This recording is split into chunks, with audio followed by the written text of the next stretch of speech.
Hello and welcome to Recentered, episode 27, the podcast to listen to whilst doing your ironing. Fact. My name is Lee, also known as Daysnetic from the YouTube channel of the same name. And with me as always is Gary, also known as Immersed Robot from the YouTube channel Immersed Robot. And Rog, also known as Fluke Rogie. So, how has everybody been? Gary, how have you been the last couple of weeks? And it's been about 3 weeks since the last podcast, right? So what have you been up to? Just looking forward to MetaConnect, I suppose. That's what we'll be getting into later on in this episode, of course. And that's been the main thing. But then I got a PS VR2. We'll probably touch on that in a minute as well. But other than that... Awesome. Yeah, PS VR2. So, I'll get into that in a second. But the big news is yesterday my son dislocated his knee. So, yeah, he's getting all the attention at the minute in the house. He's just laying on the sofa and demanding stuff at the moment. So getting a little bit on my nerves, to be honest. But no, they popped it back in and he's fine, but he's just going to be out of action really for a few weeks, I think. But yeah, it seemed quite painful when he did it. And then as soon as they popped it back in, he seemed absolutely fine. So that's how these things go, I guess. I'm sure the best cure for that is some VR or some PS5. So he's well on board with that. He's been playing No Man's Sky in PSVR2 quite a bit, and he's been playing Rocket League this morning and demanding snacks while he's been doing it. So that's my life at the minute. So yeah, all good otherwise. Yeah. What about you then, Rog? How have you been? I know, right, Rog isn't too well at the moment, so you'll have to bear with him. So yeah, I'm a bit on the rough side at the moment. It's like I think it's just getting older. It's just sucking severely at the minute. It's really bad. But aside from that, it's been more Final Fantasy 14 shock horror. So the new patch drops next week. So I've been hammering the PvP and Praetorium to farm the Moogle tombstones before the new patch drops. So if you play it, you know what I'm on about. Yeah, that's like a foreign language to me. I don't know what you're talking about there. No, all I know about it is I always see it next to Roger's name on Discord that he's playing Final Fantasy. Yeah. Whenever I go on Discord to check messages, that's all I see. Yeah, it's shocking. It's like, I know in the first month I'd racked up over 6 days of solid playtime in a month. It's like my missus on Palia. Oh, I don't do this with games anymore. I haven't done this with any game in years. And it's really, FF14's really got to me for some reason. But you got your money's worth out of it anyway, it sounds like. Yeah, absolutely. And then some. Excellent. And for those that have been listening to the podcast before, will know that we all met up at the Retro Computer Museum last week. It was last week, right? Yep. Yes. It was last Saturday? My brain's terrible. I just want to give a quick thanks to Dr. Oculus, who actually picked Rog up and myself and drove us down there and dropped us back off as well. It was great to see him. So go check out Dr. Oculus VR on YouTube and Twitch and give him some love on there. He is one of the best guys in VR and a really genuinely nice bloke. Yeah. And we played some GoldenEye together, and I've never played that before. So, yeah, that was kind of cool. No, yeah, that will massively appreciated, Dr. Oculus. I wouldn't recommend any other taxi service above and beyond. No, definitely not. The best Uber going. So, yeah, we went up with the Retro Computer Museum. I think first of all, we actually went to Garris, and Dr. Oculus had a quick go on the crystal, right? That's it, yeah. So I thought since you were coming around anyway to drop off the PSVR2 for me to try. A try. Yeah, exactly, initially. And I thought, yeah, why not? While you're here, I'm sure he wants to try the crystal, so he went in there briefly as well, yeah. And yeah, I think Dr. Oculus was quite impressed with the crystal. And Gary, you put him in the now default game of trying with that was the air car, right? Yeah, the thing is, anybody that comes around that wants to try the crystal, and I've had quite a few people around actually that have tried it, and air car is just a very easy one to put them in, although it can sort of be like, some people get motion sickness and stuff like that. It's just one that with my system, which is limited, it's a 3080, with a crystal, there's not too much. I mean, there's a lot of older stuff that you can get running at 90 frames per second native, but for a lot of the stuff that people will be picking up the crystal for, like Microsoft Flight Simulator, it's less impressive simply because my system can't run it at the native resolution and 90 frames per second. So Aircar, it just looks fantastic in the Crystal. Elite Dangerous does as well, to be honest. I mean, I went back in that recently, and having played some other headsets recently, and like the PS VR2, for example, which in certain situations looks great, going back into the Crystal in Elite Dangerous, it does sort of blow me away all over again, the resolution of that headset. So yeah, Aircar's sort of a staple just to show off what it can do, but you know, if the people want to try different stuff in there as well, then they're welcome to. It's just that it's sometimes difficult to get it running well. Yeah, you do. It's the thing to do with resolution, isn't it? You need as powerful a PC as possible.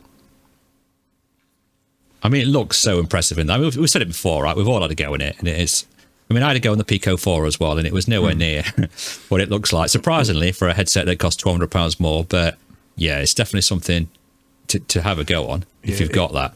It's a shame that a game never came out of that demo. You know, a proper game would have been amazing, because it looked good at the time, and it still looks good. The thing is, they look even better now, right? These old things that you do try.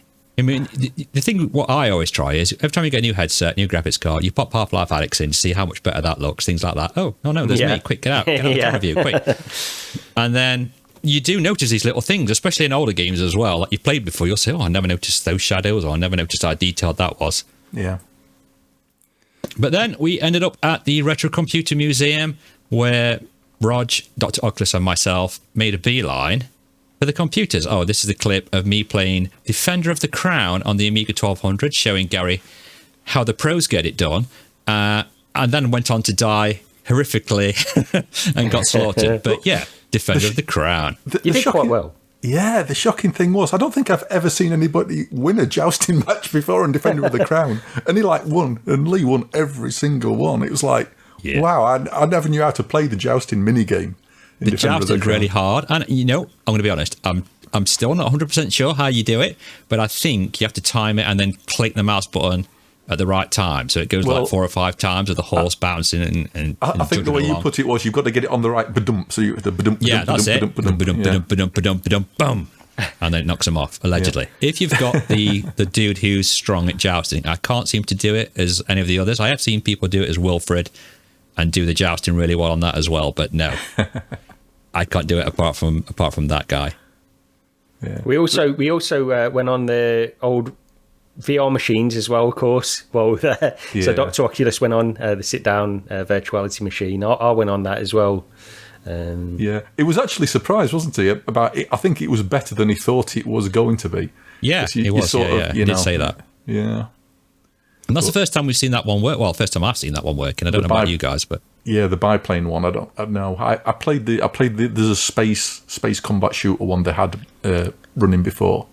Was that one. Exorex? Is that one? It might be. The name rings a bell. Yeah, that's like a. Oh no, that might be a different one. I'm thinking. I don't know. There's a mech one. I think that's Exorex. Oh right, okay. No, it wasn't the mech one. It was like literally in space in a fighter. Yeah. I think the game you guys played was called Flying Aces. I could be wrong. It's just off the top of my head. It was biplane game. Yeah.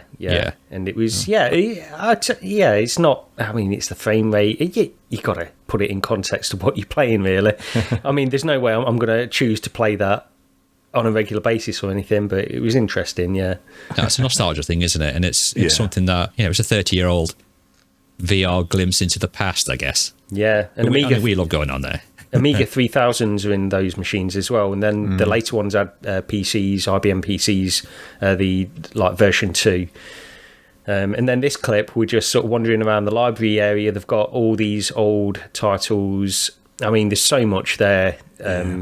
Amiga games, ST, pretty much any system you can think PlayStation. of. And we spent quite a lot of time I spent quite a lot of time walking around in the archives, looking at all the games. I'm just looking at TV Sports Football, which was one of my faves on the Amiga. That takes an hour and a half to play. And I was looking for all the Cinemaware stuff, because I know it's worth mega money now, and they've got quite a few of that. The Monkey Islands that you can see, all in original boxes. They've definitely got plenty of stuff there. Yeah. It's crazy. I mean, just wandering around that, you could just go in and just wander around all these old pieces of software. If you want to if you have the nostalgia for that era, just seeing all the big boxes from that era and of the games that you've not seen for such a long time. And all the games that you used to have and never kept, and that's the gutting thing. Yeah, I've had it thrown away or sold for super cheap, and now they're like £300-400 each. They've even got like Atari 2600s, all the original PlayStation, PS1 games are a huge area of that, Xbox. They've got pretty much everything you could think of, really. Yeah.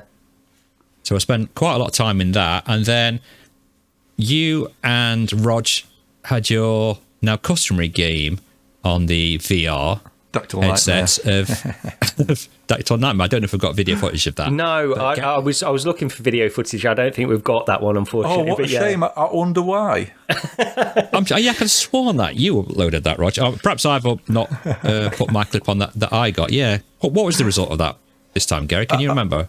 Again, it doesn't matter, does it? I think we've gone through this many times. And I was a slight handicap as one of the screens in my headset wasn't working. Yeah, that we found out after you'd beaten Gary. Yeah, so that you thought you'd won as well when he came out. What was it? It was 2-3, wasn't it? I think at the end, but then you came out thinking that I'd won. Yeah, the score must have been on the bad screen on your display. Yeah, so unfortunately one of the screens wasn't working, so Roger had to do that one-eyed, but yeah, still managed to beat Gary. But going on, we had a great time there. I just want to thank everyone at the Retro Computer Museum. I know they did some sort of charity thing, so maybe I'll try and find out what they raised or what they did with that. But yeah, it's always a great day, and it was very, very busy. It's always really, really busy, so it's a great day out if you can get down, and usually it's like £7 or £8 to get in, isn't it? Something like that on a normal day. So yeah, I think worth checking out. There is an element. I mean, I will always recommend it anyway. I think there's an element because we've been going for a few years now, and because I noticed we left a little bit earlier this year than we usually do, and I don't know if it's because it's like, well, we've done pretty much everything that there is to do, but the part of it is meeting up and just having a chat about either retro or VR, and I think that's what makes the day, to be honest, more than anything else. Yeah, I mean, that's the reason I generally want to go down there anyway, but we've met up a few times this year anyway, so it wasn't like normally in the past there's only been like once a year where we've sort of met up, but we've been down and tried your crystal out and everything before, do talk every 2 weeks on the podcast anyway. Yeah. Although we did go to the pub afterwards. we had a quick pint sneakily. Pub, but if Mrs. Stays is listening, I didn't go. Moving on swiftly. Gary has a PSVR2. Tell us how you came about to owning one of those, please, Gary. Well, it was down to you, wasn't it, Lee? How long have you had it? When did you get the PSVR2? I think I've had it about a month, right? And I played not too much on it, to be honest. And I do think the PSVR2 is a fantastic headset for what takes it in it as well. But I don't know if I was struggling with the controllers. Me and Rog played for like 3 hours one day, didn't we, Rog? And I had no issues with it at all. I even said how much I actually quite enjoyed it. And it was definitely growing on me. But I don't know if I'm more inclined, because I'm into my PC VR quite a lot. People who listen will probably know. So I kind of do miss that, and with a headset coming out soon, I couldn't really afford both, so I wasn't too sure whether to sell it or not. And I did say to Gary, I know you're looking for one. If you're interested, buy mine. And then you said, well, there's only a few games I want to play, so I'm not too sure. I said, well, just borrow it anyway. When we come up to the Retro Computer Museum, I might as well drop it off, have it for a couple of weeks, and play games that you want to, and then you can, have a good in-depth try at the games you want to try. Yeah. And so I dropped it off to Gary, and then one day later, more like 30 seconds later. Yeah, it was. Yeah. So it was basically when because I didn't go in that much I didn't go in at all later that day, but then the following day I went into it's No Man's Sky, isn't it? Of course. Yeah. Surprise. So 30 minutes in No Man's Sky, I said, I'll buy it off you. It was, that first experience in No Man's Sky was fantastic in the PSVR 2, and it is really clear. It's not, there's no way it's perfect. There's no way anybody would say it's perfect. And even in that 30 minutes, I could see sort of limitations and stuff. But the performance was really, really solid. And that's really the big thing with No Man's Sky. I just wanted consistent performance. So in that initial sort of 30 minutes, I was wandering around the planet, absolutely fantastic. And then even a few hours in, I was taking off, going to other planets. And it's in reprojection, so you deal with it. That's fine, okay. As long as it's consistent, I can deal with the reprojection. But then a little bit later on, I've played... I'm still probably around 5 hours into No Man's Sky now. 5-6 hours maybe. I played a little bit yesterday as well. And the longer you play and the more planets you go to, you do notice that it's not actually completely consistent performance on the PSVR 2. Depending on the planet and how much stuff they've got going on, it will have performance issues even on PSVR 2. And we were talking about this, Rog, weren't we, on the before the Meta Connect when we were talking on Discord. And I was saying there's an element of... It's a console. You can't tweak it. You can't change any settings and stuff. So you just sort of have to accept it. And there's something a little bit comforting about that, which if I was to play that experience on a PC, I wouldn't be satisfied and I'd have to keep tweaking things to get it running better. And that distraction takes you away from it. And yet on a PSVR 2, I'm finding that I am able to get past it because there's nothing I can do about it. So overall, on balance, and I said this to both of you guys, I think on balance, No Man's Sky is probably best played on the PSVR 2, which is not a small statement to make when you consider I've got a Crystal, I've got an RTX 38, I'm dealing with probably, £2,000 worth of equipment, maybe like £2,500 worth of equipment, versus something which is £1,000 for the complete package, and I'm still edging more towards the PSVR 2 to play that specific title, No Man's Sky. Based on overall consistency, even though it does still drop frames and still has performance issues in certain areas, overall consistency, I would say, is still good. And there's a big caveat with that as well, because on PC I still aim for native frame rate. On PSVR 2 I'm playing in reprojection constantly. So it's not as simple as that, but I don't know. I think on balance, I still like the ease of use of the PSVR 2. So yeah, that's my take on it anyway. Yeah, I mean the strange one with that is, it's quite renowned for being one of the worst games on PSVR 2 when it first came out, right? When they first ported it to PSVR 2, it was terrible. And then all of a sudden, they've done this one update where they've given it foveated rendering and eye tracking, and all of a sudden, it's made such a massive difference. Perhaps others will follow suit. That maybe some of the other games that aren't doing so well visually could adopt that model as well. Yeah, it's like I just want. I know some people say, I don't want one yet, and but I want a PS5 Pro, and I want it now. I know. I'm hearing rumours next Christmas. Yeah, well, not this, 2024, right? Is that what you're hearing too? That's it. That seems to be what's been said. Whether it's true or not, I don't know, but I think it would kind of make sense. I mean, there was the whole leaks with the Xbox stuff, wasn't there, as well, about their sort of mid-gen refresh, which isn't really going to be anything in the way of performance from what I heard, from the FTC leaks. Yeah, there's just a few things like updated hard drive, updated Wi-Fi, and adorably digital. Adorably digital, which kind of tickled me and Rog, because I'm not a big fan of digital only consoles, just for the main reason that I can't nip to CNX and buy the game cheaper or sell some of the stuff, and that's probably the only reason why. But they'll have the because there was the rumour of the external drive anyway, so I'm sure that would. Well, I'm not sure actually. Oh, for the PlayStation, I think they'll go with an external drive, but Xbox just seems to want to transition to digital totally. Yeah, that sounds like it. Yeah, but yeah, I mean, I also don't want to state the fact that PSVR 2 is that much better than playing on my PC, but it's just more comfortable and easy to do it on the PSVR 2 at the minute. And if I tweak, and maybe I can get a slightly better experience on my PC, but I don't know.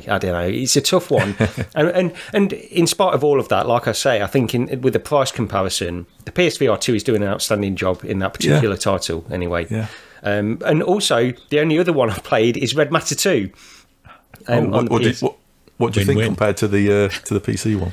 So, yeah, I mean, it looks fantastic on PSVR 2. No doubt at all. It's an incredible experience on that. And initially I was thinking, because I've played through that game once, and I always thought I'd like to go in and try it. There is no way I'm going to play through it again. But now the thought has crossed my mind, maybe I will, because it is that good. It really is. And in comparison to the PC version, playing on the Crystal, It looks clearer on the Crystal. It does, going directly from the two headsets. I can still see that there is a resolution bump. It's mainly like on the edges of certain things that you notice a slight bit of aliasing, or like you can notice some pixels on the PSVR2 still. But you would expect that. It's a higher display in the Crystal. But either way, I think it's still incredibly sharp, and it performs at 120 frames per second as well. So no complaints from that either. Yeah, I mean, what you're getting on the PlayStation compared to what there is on the Crystal for your money, it's it's shockingly close. It is, yes, it absolutely is. And the only other thing that I'll finish, because they're the only two games I've played so far. I will play Synapse. Sorry, I don't want to stay on PSVR2 for too long. I'm rattling on here, but I'll finish off just by really saying that there's still not a lot of content that I want to dive into on the PSVR2 at this moment in time. That's how I'll end it. I think it's doing a great job in certain titles, and there's a lot of content available for it. Unfortunately, I've played a lot of that content, and it might not necessarily be the outstanding experience that it is in those two that I've played as well. I think there's limitations with it. So I'll say it again, I still think Sony need to show a bit more commitment to the headset overall, but it's not a bad device. I mean, I think it's actually a fantastic device, but yeah. And Gary very kindly lent me the DPVR E4 for a bit. I won't go on too much about it. If you want to check out any videos about it, go check out the videos on Gary's channel. Little link above or somewhere. We'll put it in the video. I kind of couldn't get on with it. I told Gary I tried it for half an hour, couldn't get on with it, packed it away and said, thanks for letting me borrow it, but it's not ready for me. Now, I don't know if I'm one of these no matter what, I'll get a headset and put it on and I'll find some sort of fault with it. I did go around to PD's the other day when we were going to watch MetaConnect, which we will talk about very shortly, and I actually came back home instead and talked to you guys about it. But he was like, when I get a Quest 3, you'll have to come round and you'll have to try it and that. And I just said to him, look, I'll come around and try it, but I will probably moan as soon as I put it on my head. And I kind of had that effect with the DPVR E4. I couldn't get it comfortable, which is weird because every video I've watched, including Gary's, you say it's really comfortable. Now I had to sort of kind of like to angle it down a little bit because I couldn't get the sweet spot right, and I was like, my nose was like bridging on some part of it inside, and I'm thinking, what's going on? Is my head just really that awkward? I must have a head like E.T., I don't know, but I couldn't get it right, super set up right, and I had a quick go at Portal 2 in VR, and that didn't quite work, so that's when I took it off. But I do definitely need to get into it a bit more. The tracking was off, like you said, Gary, that kept going, but I have read that if I update the firmware, it should sort that out as well, because apparently they do keep doing little updates on that. So I'll have to get some more time in it. Maybe I'll put a video out on my channel, not reviewing it as such because Gary's already done that and he's had his time with it, but maybe trying a few games and playing some PC VR and see how I get on with it. So I just want to thank Gary for letting me borrow it. I will try it some more, I promise. I'm looking at it right now thinking I should have this set up ready to go. So with the position on that one though, I do find this in a few different headsets as well, where when they've got that fixed the angle that it is, and it's a Halo strap, you have to sometimes raise it too high up on your head where it feels and I do get that's been on that headset, but also there was some others, I can't remember specifically which ones it was now, but that's a problem. I think they need to have like an angle option on a lot of those Halo.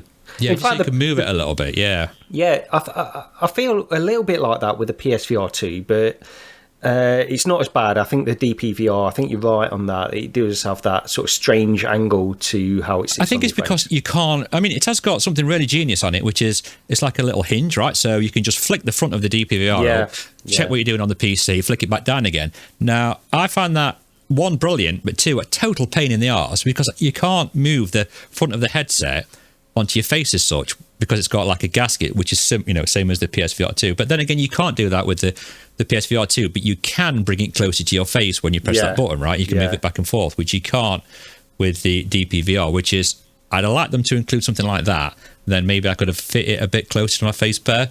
But I definitely need some more time with it, and I will persevere and give it a go. It's not a bad piece of kit by any means. It is pretty good, but like we said before, it's unfortunately it's a bit too late. Yeah, definitely.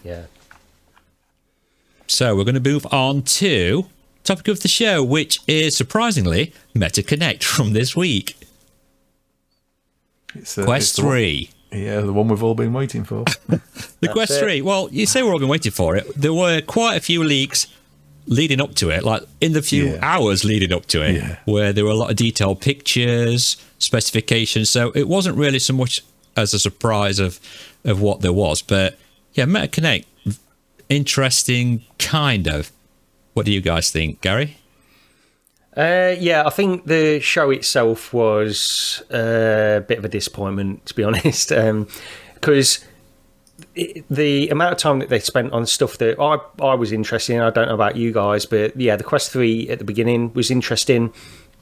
But they didn't spend, like Zuckerberg didn't spend a lot of time on that compared to the AI section, which might be interesting to a lot of people, but to me, definitely not me. No, it didn't do a lot for me. And I understand, like it's got potential to do stuff a lot better than what he was showing, but the stuff he was showing was just like complete. I mean, boring to me. There was nothing there at all.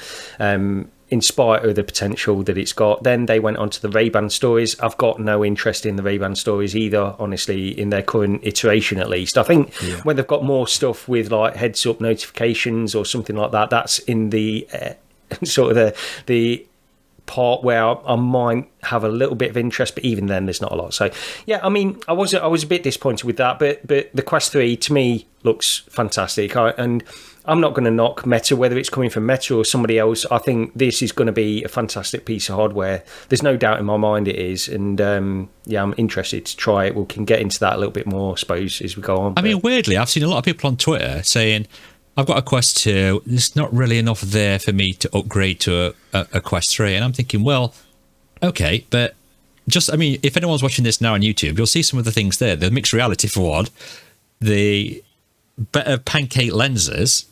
I'm confused as to why people wouldn't want to upgrade to it. There's that much more things this one can do. Yeah, there is. I think the price is a big one. I think that's the thing. Also, if you've got no interest in the mixed reality, which they've not proved it, this is the thing, they've not proved the mixed reality is of huge value at this moment in time. So I think looking at it from the outside, I can certainly see that. But to me, this is like a no-brainer for me. Yeah. Quest 2 to Quest 3, I'm definitely I'm interested in this. Yeah, did you see Carmack's tweet the other day? I did, yeah, and that was an interesting take on it. I don't agree, but just basically saying he doesn't think there's much value in it at the moment as it stands to shift mixed more. Reality, yeah. Which is strange because that's what Boz is going with. I think his first line is to do with mixed reality, before they even mention anything else about the Quest. So they're definitely going for that side. Well, I here's the thing. I don't believe that this is... Mixed reality this is not where I want it to be. And I don't... I can perfectly understand how people can consider it a gimmick at this moment in time. What I think is happening with this device is it's once again normalizing this technology so people begin to understand what mixed reality is. So eventually when it gets down to smaller form factors, eventually hopefully glasses, then they will already know what it can do and what it's capable of.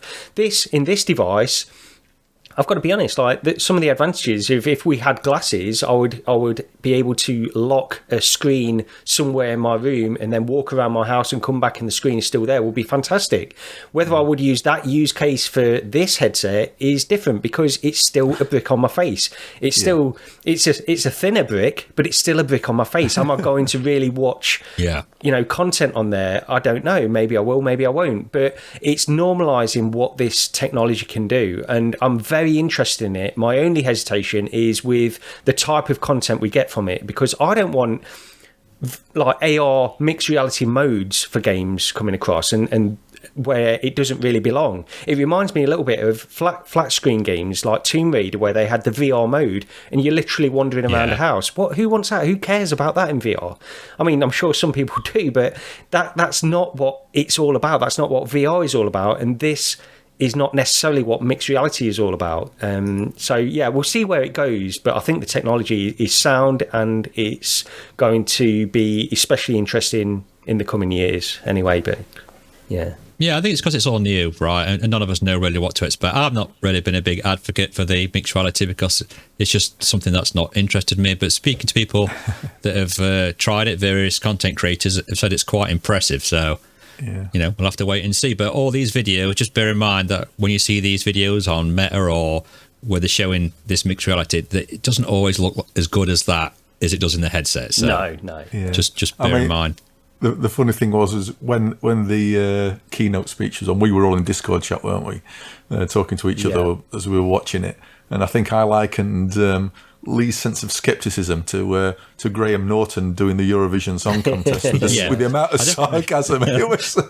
Yeah, I think it was when, I mean, maybe if Gary has time, he'll put a few clips. I did send a little video of what we did say and just cut it down to like a 10-minute video. A lot of it would have to be certainly bleeped out, but I think Mark Zuckerberg was on about something to do with AI and that he wanted to be like Dumbledore and how to get the beard, and I commented that he wasn't old enough yet to grow a beard, so that's why that was I'll add a little bit just after we finish this podcast. I'll add it to the end of the video, just a few little clips, because it's there's F-bombs going off all the time. I thought about putting it out as a video, but then I was a bit worried because it's, we're not having a dig at Meta. It's more of a bit of a light-hearted prod. Yeah, light-hearted. We're so restrained when we record this podcast compared to what we're like when we just talk to each other normally, aren't we? It's ridiculous. Which I don't think you'd really want to listen to that, to be honest. But yeah, so this is another thing that people are slightly confused about is the Quest 3, and it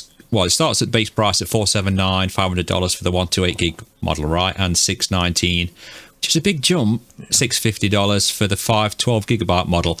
And I know we were discussing it on Discord when we were watching it that Rog, you're going to pick up the 512 gigabyte model, right? Yeah, I ordered it the instant the pre-orders went live. Although I'm thinking of cancelling that one and just getting it from Amazon, because if it needs to be replaced, it's going to be easier, isn't it? Yeah. I'm going backwards and forwards on this because I'm going to pick one up from one of my local retail stores anyway. But I don't know. Like one day, because there's so many threads on Reddit of people that are asking which one should I get, and there's so many conflicting opinions, and actually they're all pretty good opinions for either or. And I do think that the jump in price is a big jump. But you don't know how big some of these games are going to get on the Quest 3. Because if they've it's future-proof in it, right? Yeah. That's the thing. So it's just such a big price. That's sorry, Gary. It's just such a big jump from $479 to $619. Just for that small. Well, it's not small increase, but to get that size memory in it, and I'm torn. I'm the same as you, Gary. I'm like, oh, do I save up the extra? 150 quid or whatever it is to buy it, but then I don't want to spend that 150 quid to get it. Yeah, but you just know, and there's people been going on about this, saying, oh, that Meta have screwed up with the different SKUs with the 128 versus 512, and why isn't the 128 gig model, why isn't it a 256 gig model? Because it's exactly the same as when they did the Quest, when they had the 64 gig and the 256 gig. In a year's time, that 128 gig model is going to get discontinued, and they're going to replace it with the 256 one. And then if you want to upgrade, you're stuck with a 128 gig model that you're trying to sell. And it's like anybody who's looking at buying a Quest at that point, they're going to be, well, it's like a discontinued version, sort of storage wise. Why would I want the small one? There's a specific reason they didn't put. They could have easily put 256 and then 512. They could have easily done that, but. The problem is they want people to buy the 512, and it's the fact that people are stressing over it so much means that they've done a pretty good job of making people consider the 512. I'm right on the edge. I think I probably will go for the 512 anyway. Really, I think that's the way I'm leaning. Do it. Yeah, probably will. I'm a bit torn the same as well. Not just because the size, like Rog says, the size of the games. I don't know how big Asgard's rat is. It's quite big, right? 25 to 30, I think they were saying. 25 to 30 gig, which is less than I was expecting. But all right. What? There's an interesting fact. So the Red Matter 2 version on the Quest 3 went from the Quest 2 version is something like 5.5 gig. The Quest 3 version is 9.5 gig. Now, that might be an outlier. Somebody mentioned this on Reddit. It might be an outlier because they're putting in a lot of extra work into that game. So others might not be that big a jump, but that's almost double, isn't it? Not say 40% increase. So yeah, I mean, you're looking at a pretty big jump, not 40%. Yeah, you know what I'm saying anyway. Yeah. If games going to get updates, it could be updated 2 or 3 gig in size as well. So there is that to take into consideration. I think if they'd have done a 256 model and a 512, people would just go for the cheaper one. Oh, well, if it was there's no doubt. 50 difference, which is why it's clever marketing to do it like that. But it also, annoys us that we've got to pay that kind of money. Yeah. The other thing to keep in mind, if you get the 228 gig model as well, that's not a clear 128 gig worth of storage. You're getting some of that's reserved for system stuff. That's it. Just, like with the Quest 2, you didn't get all the 128 gig, so it's it's like 10, 15 gig for the OS, right?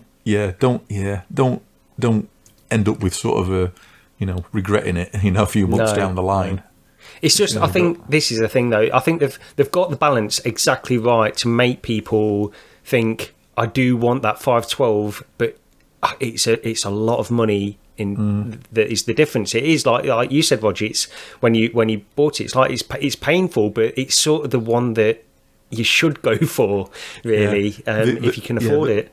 The pain of spending that extra 150 quid will totally outweigh the pain of regret if I didn't. Yes, I just know it. Yeah, I've said before. It's like on my Quest 2, I've been deleting stuff because I started to hit that 256 gig limit. I mean, I don't mind deleting stuff and just having a few games on there at a time. But even then, I do think, because I use it, my kids use it, and they want different games on there than I want. So I don't want to be doing it all the time. So we're talking Quest 2 stuff as well. Never mind, like you say, the size of games, what, they might go to once you start getting like Quest 3 enhancements, like with Red Matter 2, because like the textures there have gone from 1K up to 4K textures, haven't they, on that update they've done. Yeah. So. I mean, that's quite impressive to see that. I mean, it's not probably a true representation because the Quest 2 was so blurry on the video they showed. I thought, well, it didn't look like that when I played it. No. But the difference that they do show with the Quest 3 is pretty good. Yeah.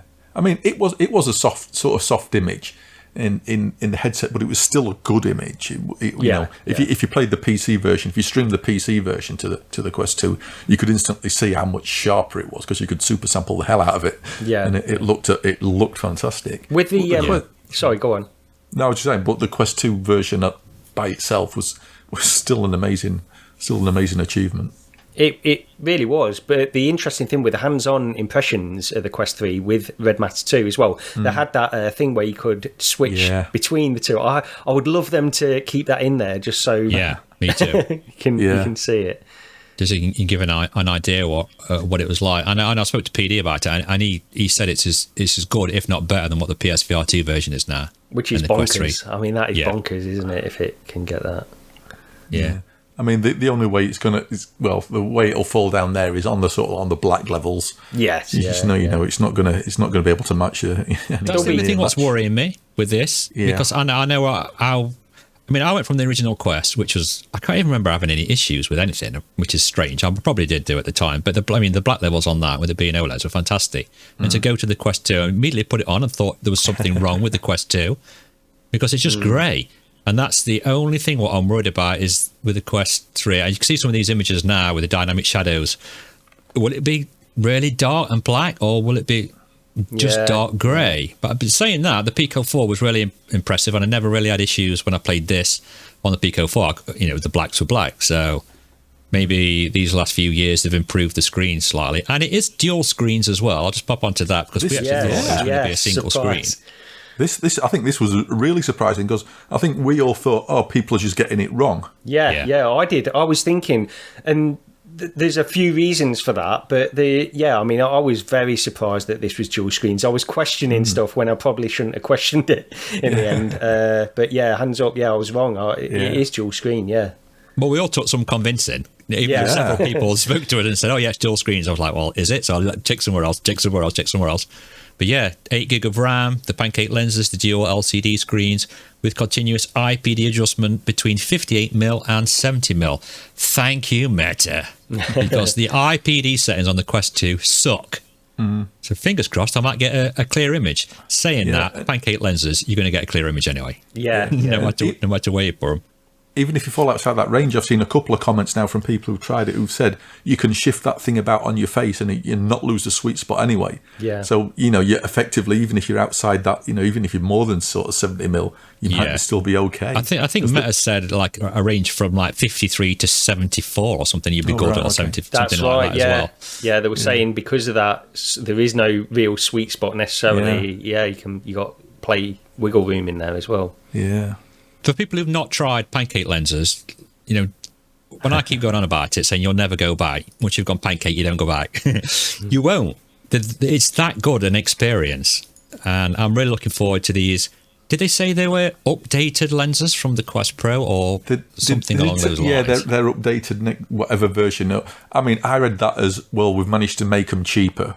They called them, didn't they say sort of next generation, or was it something like that? But I mean, that's the impression I get as well. I mean, they look massive as well. I've sent a couple of pics on the Discord, right? And these lenses are huge. If you wear glasses, just be careful with them. But I think on the new fascias, they've got some sort of flaps like on the side that you can press in and move out, right? From what I've been seeing on like PD's videos and stuff like that. There's 4 different. It's like little buttons on this inside of the facial interface, so you can set it to one of 4 different positions. So instead of using you used to get that like insert thing, didn't you? What you put between the headset and the facial interface. That's gone away now, and you can just sort of like move the actual interface sort of in and out in 4 different steps if you wear glasses. So yeah, that seems to be a good thing, I suppose. Although again, I'll be wanting some lens inserts. It's like, oh no, it's even more cost. Oh, no doubt that they'll be bringing those out. I mean, we've already seen, all the accessories like Bobo and that are already bringing out kits. And I just want to give Bobo a quick shout. We're not sponsored by Bobo. We're not sponsored by anybody. But if you'd like to sponsor us, please drop us.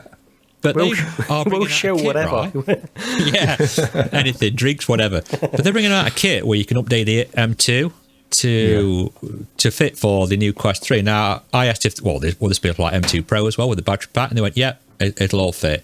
And I've seen a quick video on how to do it. And it's pretty straightforward. You pop the sides off with a screwdriver and just fit these new attachments on. So for them to offer that, hats off to them for doing that. So you're not going to go out and spend a huge amount of money. I mean, we don't know what prices they are yet, but I'm guessing they won't be too expensive. I think you had a kit, right, Gary, for the old one, and it was like 10, 15 quid. That's it, yeah. It was just the M2 to M1 conversion kit that they released. So, yeah, that's about 14 quid, something like that, I think it was. Yeah, so hats off to them.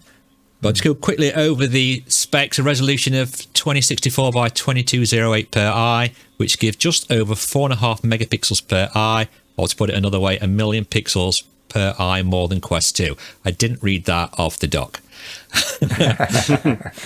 So you should see... It should be a lot clearer than what the Quest 2 is. I'm really looking forward to trying PDs. I don't think I'll be able to get one at launch. I mean, I'm working on it. I'm trying to get one at launch because I've got massive FOMO already just looking at these clips what we're watching on YouTube.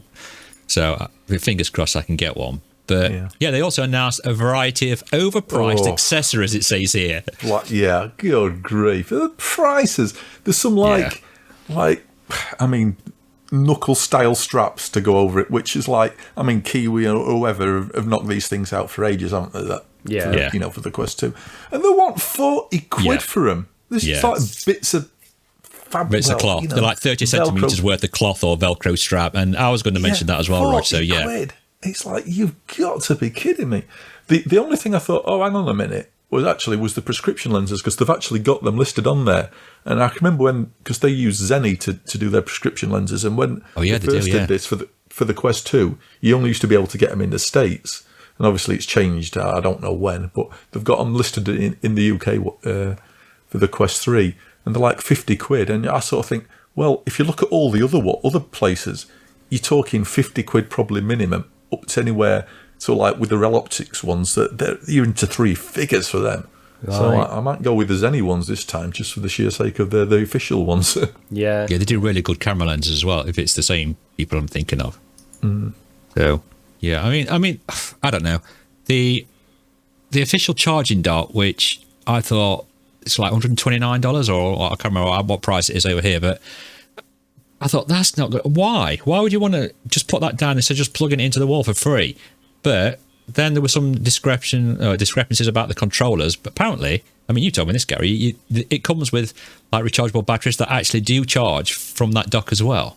Well, Rog, I think you mentioned that, didn't you? Because I wasn't sure if it was, how it worked, it's in. Apparently, the controllers are induction charged, which is a bit bizarre considering the headset requires like connecting pins, but the controllers don't. But, we've got no word on how long these controllers last, do we? That's the only. I mean, that's another thing that I'm really interested in finding out. Unfortunately, we don't know yet how long they're going to last. I mean, the Quest 2 lasts like 2-3 years, which I've said before. So I can't see it being any lower than the Quest 2. To be honest, depends how much it's taken out of the how much it's actually taking power wise, what the draw is for the sensors and things like that on it. Because unlike the Pro, it's not got cameras on board to run it, so it's not having to cope with that. I mean, it's got they've got the new haptic, is it True Touch haptics? What the Quest Pro controllers have got, that's in there. Yeah. So whether that's a draw. But I still think they're going to be, I think we're still going to be decent. They do look tiny as well. I mean, I presume they're the same sort of size as the Pro controllers. They look similar, very, very similar when I've seen them next to each other. Yeah. So we'll have to wait and see on that one. But going on, there is hand tracking. This is for Rog. That has been 75% improvement in perceived latency for fast hand movements due to the work done with AI. Yeah, this is an interesting one because I absolutely detest aside from using it for brief sort of scrolling through the menus on the front end of the OS, it's the hand tracking is nowhere near good enough on Quest 2 for gaming. It's atrocious, in my opinion. Yeah, not for gaming. Yeah, but it does say up to 75% improvement in latency for fast hand movements. Yeah. So I don't know whether slower hand movements aren't quite as improved, but I suppose it's using some sort of prediction in it for positioning and whatever, maybe. But it also uses the depth sensor as well, doesn't it? For hand tracking as well. So I would think that it help. Yeah. Just while we're on the hand tracking, actually, it's been confirmed that on launch they won't have any occlusion for the hand tracking on mixed reality mode, which is annoying. So any digital stuff that is in your actual environment, your hands won't occlude that. So you can have stuff that is across the other side of the room. If you put your hand in front of it, your hand will still go behind the digital object, whatever it is, which is that's going to ruin it to me. I mean, that's one of the worst things that came out of this. And they did say they are going to add that in later on this year. So hopefully that. But why have they added that in already? That makes no sense whatsoever. It's like these devs bringing games out, multiplayer games out, and not having voice chat in. But and saying, we'll bring it out in a patch, don't worry about that. I mean, I supposed to chat to each other for one way of playing it. But it's bizarre. It's like you're going to have all of this mixed reality content where you're going to be using hand tracking as well, and it's just not going to look right. It's not going to behave right. It's not going to feel natural at all. So I was, big disappointment for me, that aspect of it, because the Lynx R1 has got hand occlusion. And the Apple Vision Pro, of course, $3,500, fair enough. That's got it as well. But you would expect that to be sort of a big priority. If they're pushing mixed reality on this headset, I would think that would be one of the main priorities. You've got to get it looking right. Yeah, they've got to get that sorted pretty quick, and surely. Although saying the Lynx R1 has got this ability, it's pointless unless they've actually shipped one to you yet. Yeah, exactly. Yeah. I've still not got mine, and there's been more problems with it as well. Just quickly on tangent. Artful, I've been speaking to Artful about it, and he's supposed to be getting his soon, but they've had some problems with some of the shipments, so they said we can ship some out to you and then replace them later on, or you can just wait. So I think the consensus is that people are just going to wait for. I'm getting tired of talking about it. I mean, when they said they were shipping them a bit back, I thought, you're not long before you're getting it. But then it's been that long. I'm thinking, they're sending it by carrier pigeon. But if they're having all these problems, then that kind of makes sense. But I mean, I can understand, like, people want to get the finished product. They want to get one that's working and doesn't have any problems at all. It was some small problems with it, but you don't want a faulty unit. You want the finished product. So I can understand that, and a delay would probably be preferable than. This all comes out at a time when the Quest 3 is coming out, and my only concern is the Lynx R1 needed to ship before the Quest 3, and it's not going to, and that's, it's just disappointing. But on we go with, it's also got, I've got micro gestures down here, with being introduced to do things like swipes and taps.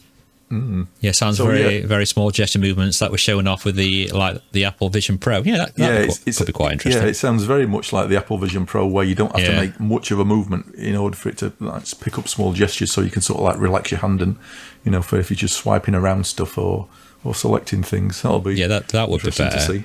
I mean, it's a little tricky at the moment when you're trying to move things about on the menus. I do like how you can sort of virtually touch the games or whatever apps you want to click on it on the Quest 2. So if they've improved that somewhat, that'd be quite easy just to flick through with your hand gesturing, moving. Nope, I don't want to play that game.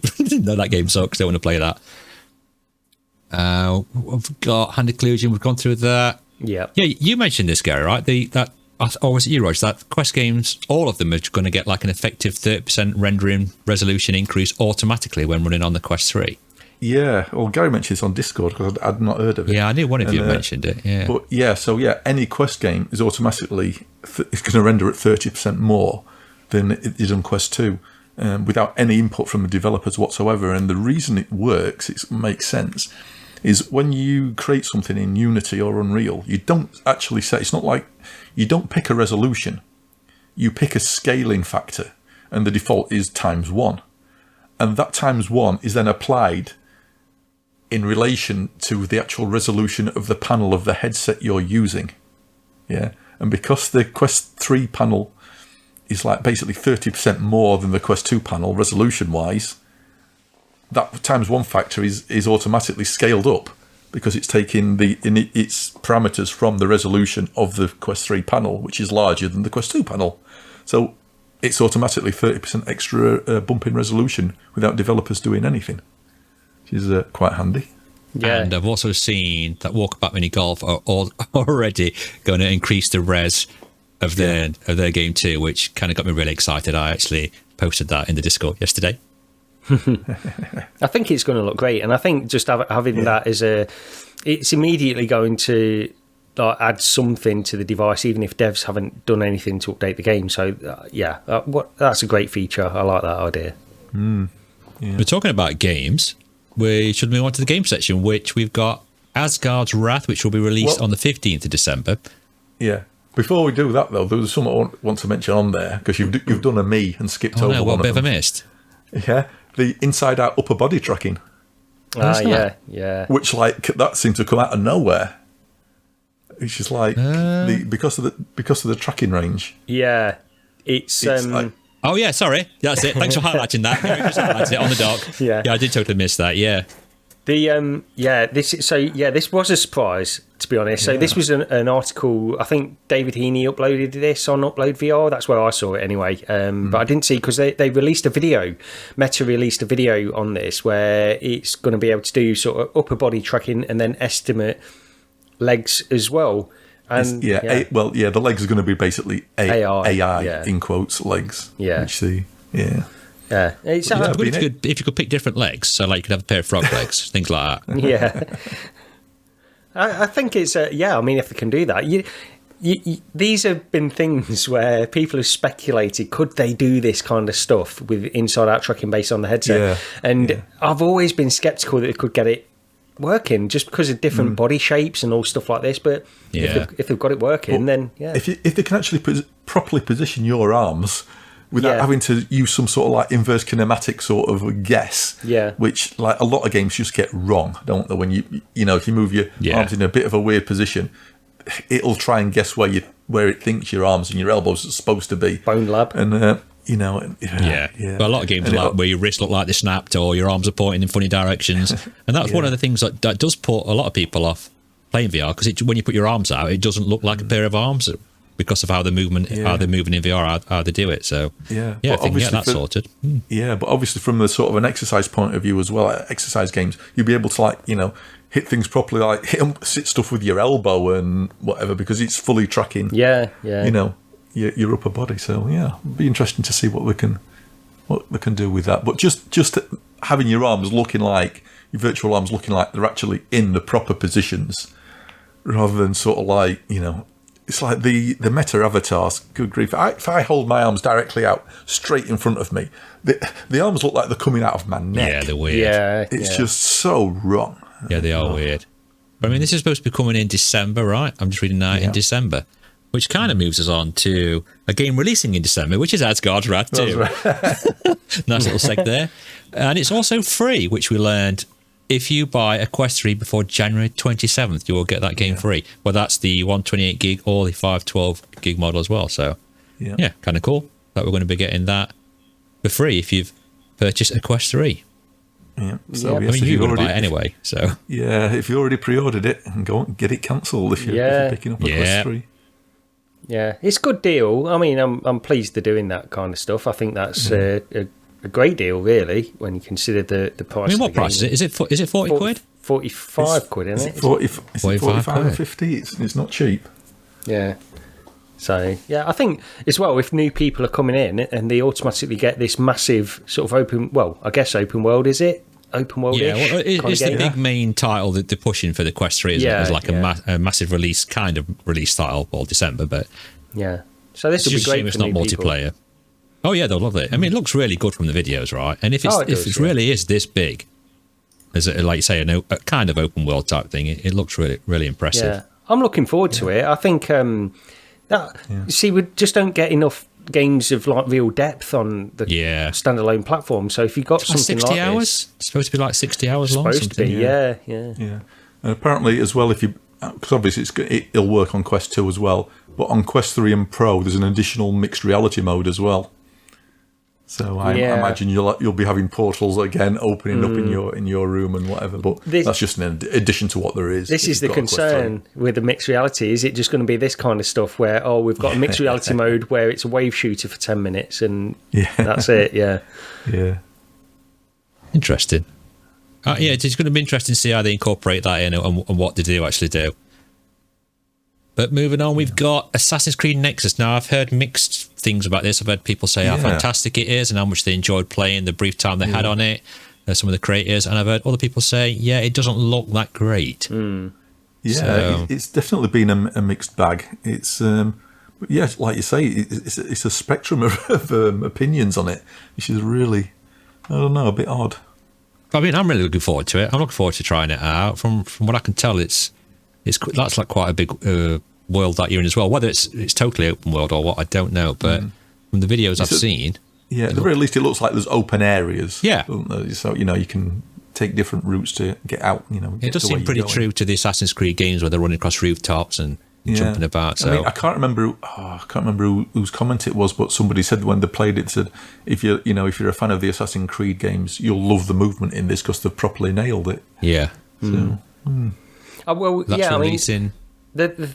I mean, I was excited when you see the trailer for it. I was quite excited, but then, like you say, Lee, seeing and hearing the hands-on impressions of it, because they were saying like the resolution and stuff like that wasn't necessarily great and stuff, but at the same time, maybe they can improve it a little bit before it comes out. I don't know. When you look at what they're doing here as well, like the draw distance and stuff, it's pretty impressive. And if it is, it's quite a big area. Yeah, if it's like open world as well, or pseudo open world, like similar kind of thing, then I'm still really interested in it. If they can make a good game around that, again, game depth really, and it's kind of stuff that I'm looking for. But we'll have to wait and see. It looks quite impressive on the video, but then again, like I said before, they always look pretty good when they've been recorded. So. But yeah, I'm looking forward to 1080p always looks fine on the video. Yeah, that's right. In the headset, yeah. When you've got multiple people saying that the resolution wasn't great, you know that it wasn't great really. So yeah. Or that just maybe the Quest 3 made it look like that because the pancake lenses and the res is that good now. Yeah, well, PD say on his video that he was going directly from Red Matter 2 to that when he tried it, and that might have affected his opinion of it. So we'll see. But let's see. Red Matter 2 is just going to be a total showcase for visuals yet again, isn't it? Yeah, it sounds like it. Yeah. Well, they know how to do it right. That's the thing. Everything, and the amount of times they keep improving it. They improve it for the Pico, and then they improved it again for the Quest, didn't they? When they upscaled the Quest one again, and then now they're doing this as well. So And did they do the PC one not long back as well? Didn't they update that? Yeah, they've updated that as well. Yeah, they've updated the textures and stuff like that, I think. Yeah, so, yeah, I mean, it's weird, really. The devs of that, when Red Matter, the original one, came out, it was a great game, but I think they've really excelled in the stuff that they've done with that, with Red Matter 2, and going back and just refining it and making it better on every system it releases on. So, yeah, one of the best VR devs in terms of just really dialing in the performance and stuff, I think. Yeah. But Assassin's Creed is coming 16th of November. Yep. We'll have to hopefully get hold of that and let you guys know what we think. Fingers crossed. Another one coming out is Lego Bricktales, something that doesn't really interest me, but it is a puzzle building Lego game. And it appears to be a VR conversion of the existing, that's easy enough for me to say, flat game, releasing on 7th of December. Have you, any of you ever heard of this? Or No, but Bricktales, I mean, I can only assume it's like DuckTales, except you play as Scrooge McZuck. I think I've got this game. I've been saving that all week. I was wondering about that, Roger. Yeah, I'm sure she's got it on Xbox. Bricktales, Lego Bricktales, it rings a bell. Yeah, it is on Steam. I had a look. It is an existing game on Steam, but I'd never even heard of it before. No, I've not. But it looks pretty good. Like the mixed reality mode looks good. I think this would be a good little showcase for people that are interested in this kind of game. I think it'll work. Definitely will work well with mixed reality. Because from the sort of brief videos I had a look at on the flat version, you've got like the sort of like the Lego setup thing and what you're building, and the I think you sort of like try to solve problems or puzzles within that. That's something within that Lego set, what you're given. But the backgrounds were basically just plain. There was nothing outside that. So there wasn't any background. So I suppose it works quite well as put it on your living room floor and and play a Lego game. I think if anything, mixed reality is going to excel at things like this. The desktop overhead view, DMO type things is going to be really, really good for mixed reality if they can get it right. And well, we've yet to see what it's like, so I'm hoping it's going to be good. Something like that would kind of get me interested. Then we've got Stranger Things that is launching on 30th of November and includes a mixed reality gameplay where portals in your room open up into the upside down. Now, where I live, I'm surprised that's not happened here in real life. But yeah, that kind of looks cool. I've heard mixed things about that, saying it wasn't quite polished enough and the dev need to do a bit more work. But weren't they giving demos of this where it uses hand tracking? Yes, I believe PD wasn't it? It did open up some portals, and he said he was like grabbing some bats and squashing them with his hands and throwing them back through the portals. So it's an interesting one for Strange Things. I mean, this is weird how this is coming out. I think this would have done better to release when the next series comes out.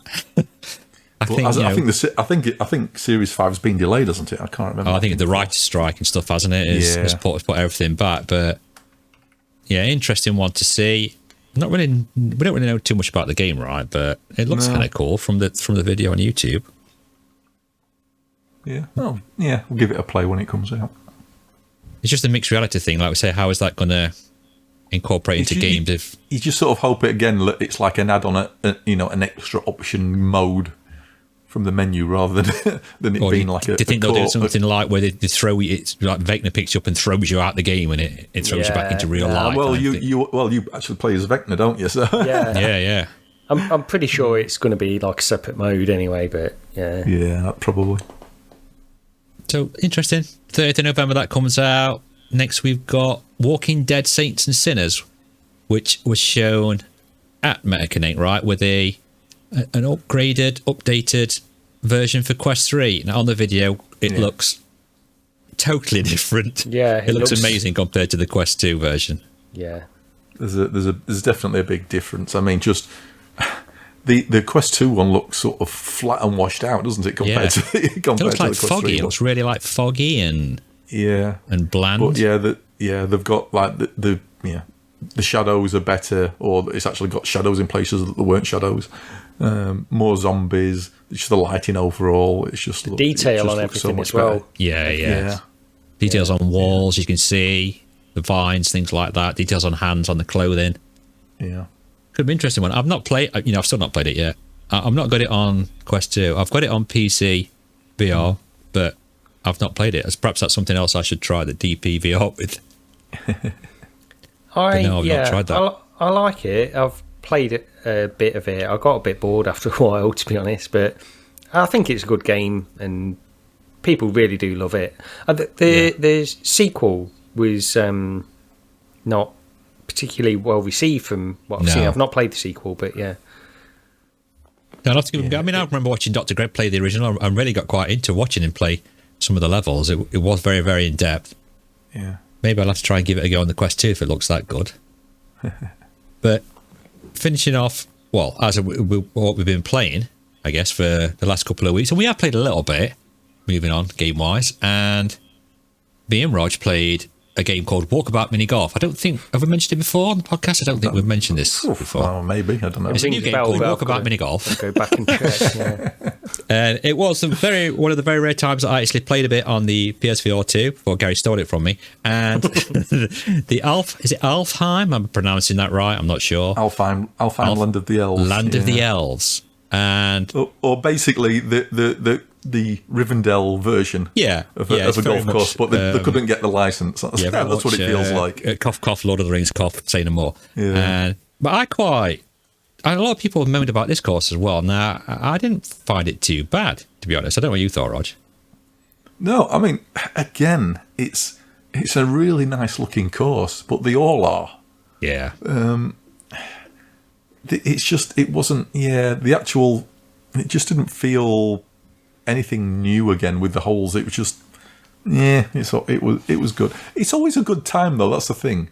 We always enjoy playing it. And again, it's £3. Yeah. It's like you can't moan. I think it's more as well when you jump in with this, it's more about, again, just having a bit of a chat and play while you're playing as well. So it's one of the great games for doing that kind of stuff, because it's not like a game where it's multiplayer and you're constantly on it. You've got to constantly be on it, where you can't really have a discussion about other stuff. This one, it's like a relaxing game where you can go around and just have a chat with people, which I love. I think that's why I like it too, because we always have a good chat. And well, saying that, I've no longer got the PSVR 2. I think Roger's probably happy with that, because I was a demon god at the long puts on this on PSVR 2. I'd probably gone the Ryder Cup team, to be honest. Roger wasn't very impressed with some of these 40-foot putts I was doing. I seem to be able to. I seem to be able to do. I swear there was somebody else in that headset playing it. But yeah, it's a really pretty course. I mean, it's like £3, isn't it? And the music's quite good as well. I said to you, Roger, it'd be nice to sit in here and just chill. I'm sure. I mean, people go in here for meetings, don't they? We said this.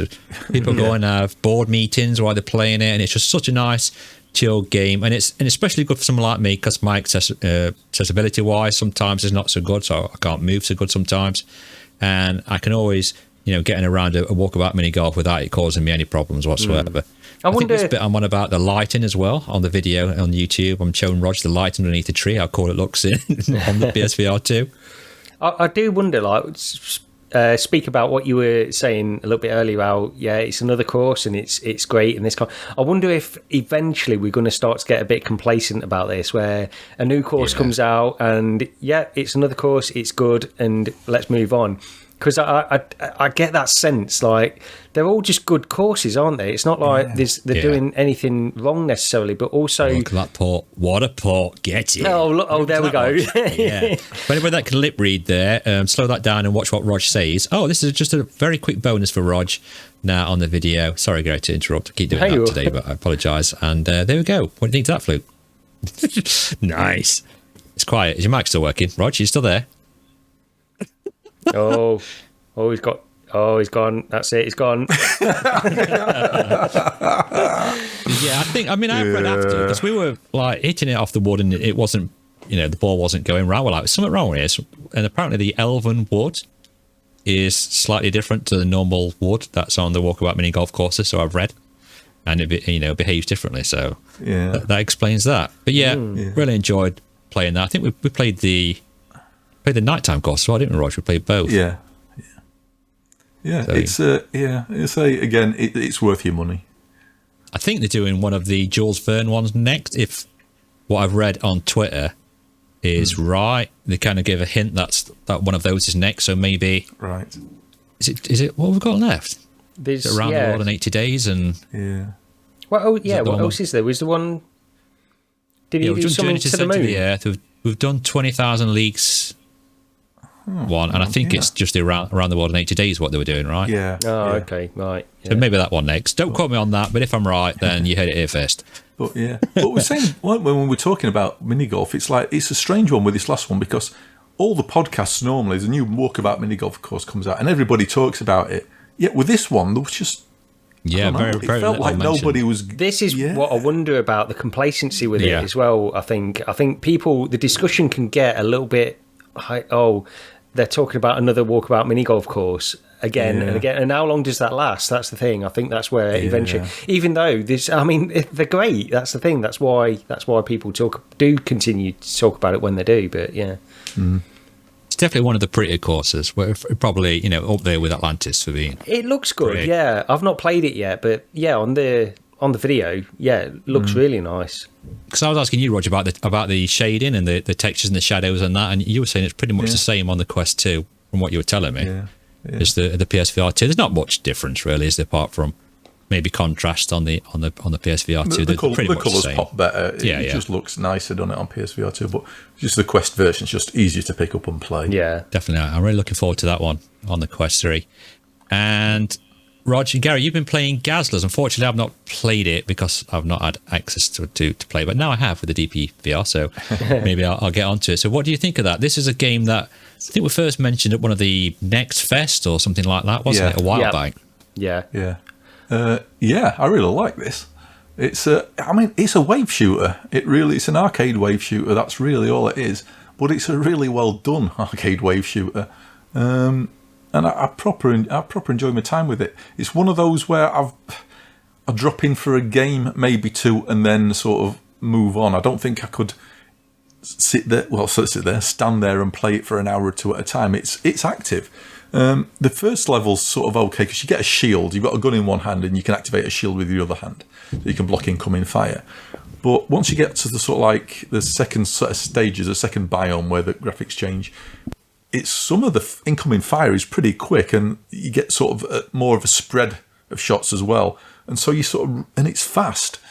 So you really do have to sort of move. It sort of caught me off guard. It's when the first time you play it, you might be surprised that it doesn't start out easy. It's not massively difficult, but it's not easy either. It's like it's a bit of a shock. You're basically on the back of a train, shooting all the incoming baddies. And I don't know what else to say. That's it. But it's just done well. There's an upgrade system that sort of reminds me of sort of like the Ivanovich stuff, where it expects you to sort of fail, but then spend the points you've collected on putting it on upgrades. So that on your next run, you do that bit better because you've got more health, you got a bit better firepower, but you've also learnt sort of like how to handle how the different enemies come at you. I absolutely really enjoyed my time with it. I played it first on Airlink because we did get Steam and Quest keys for this. So I played it on Airlink first, and the performance was absolutely flawless. I mean, it looked native. It really, it's not a complex looking game by any stretch of the imagination, so that helped definitely. But it just ran amazing. The Quest version is, while you're in the game, is equally as good.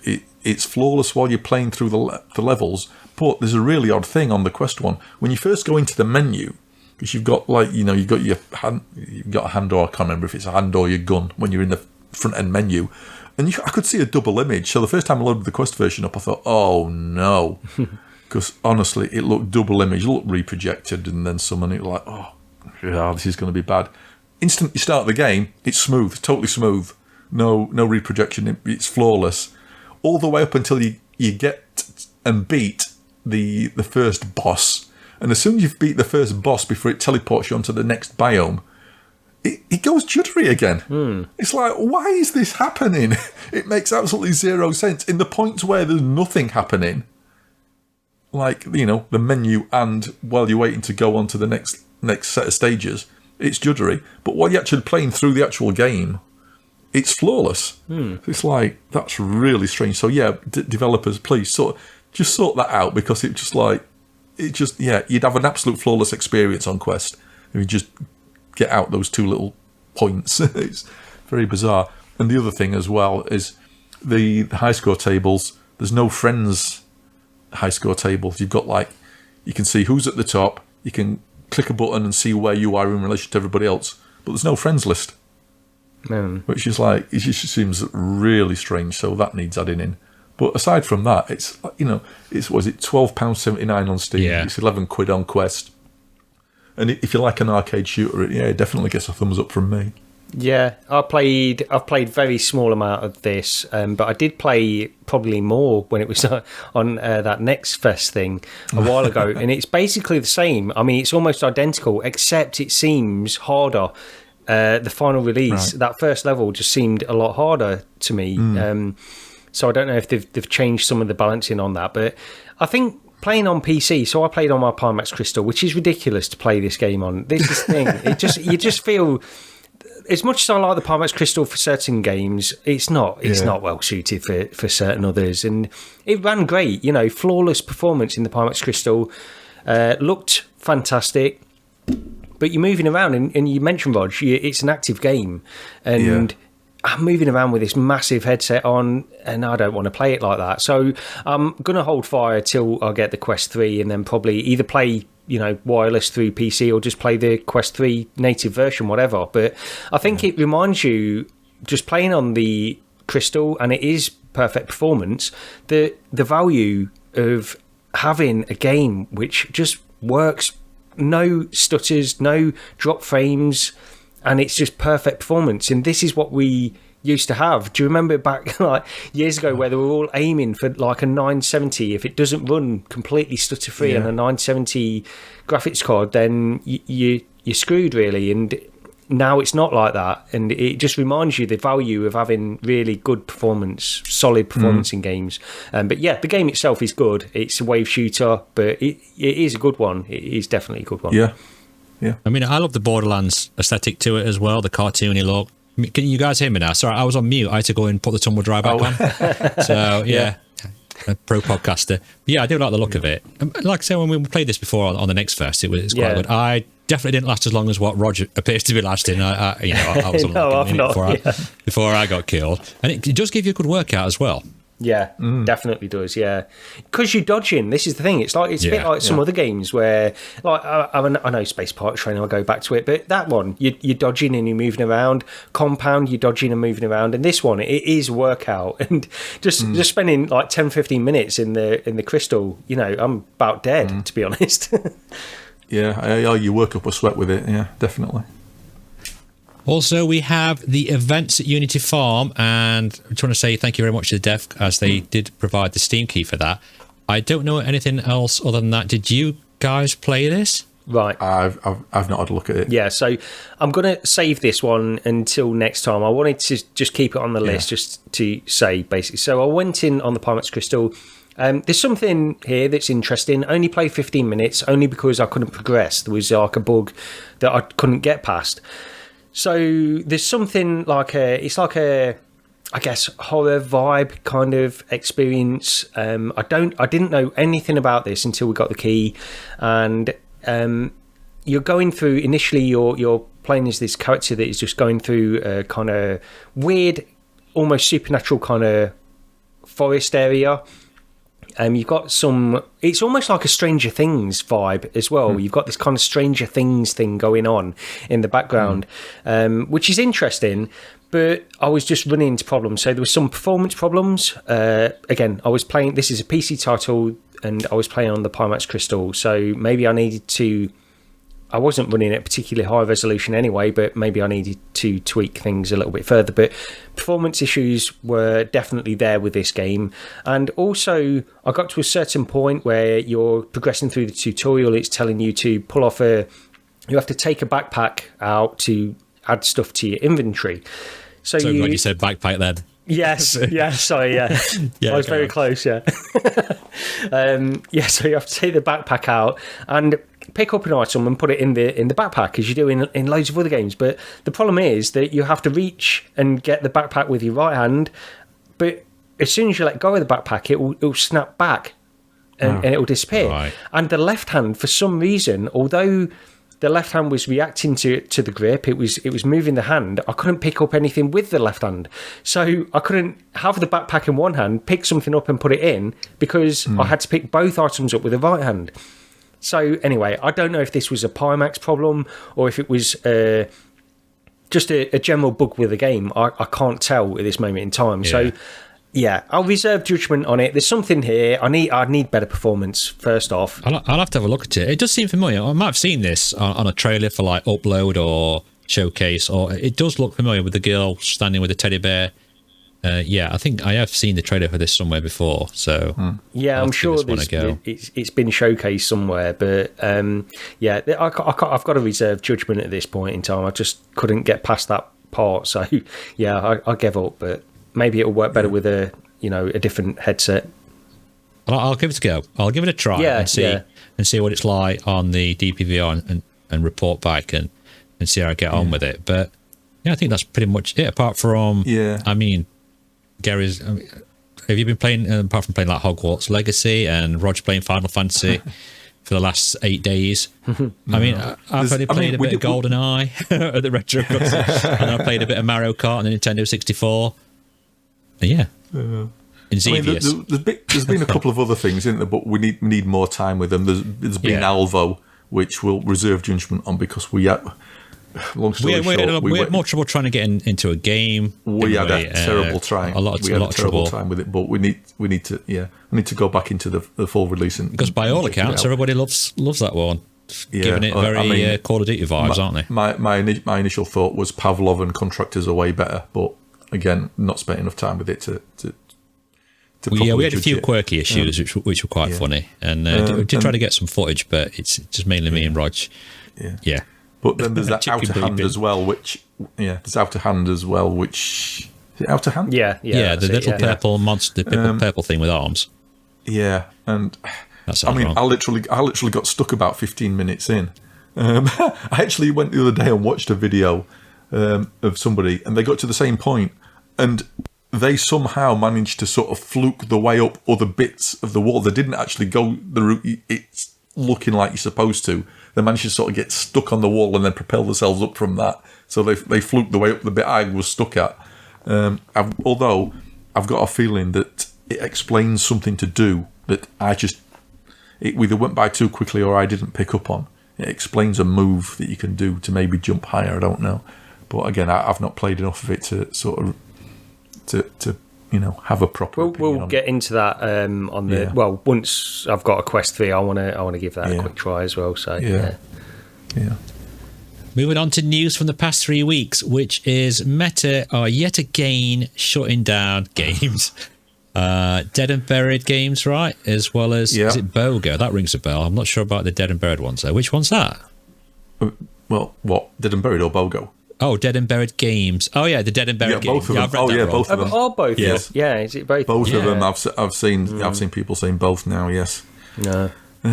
This is crazy. As well as the BOGO, which was sort of a cute little experience, wasn't it? I think.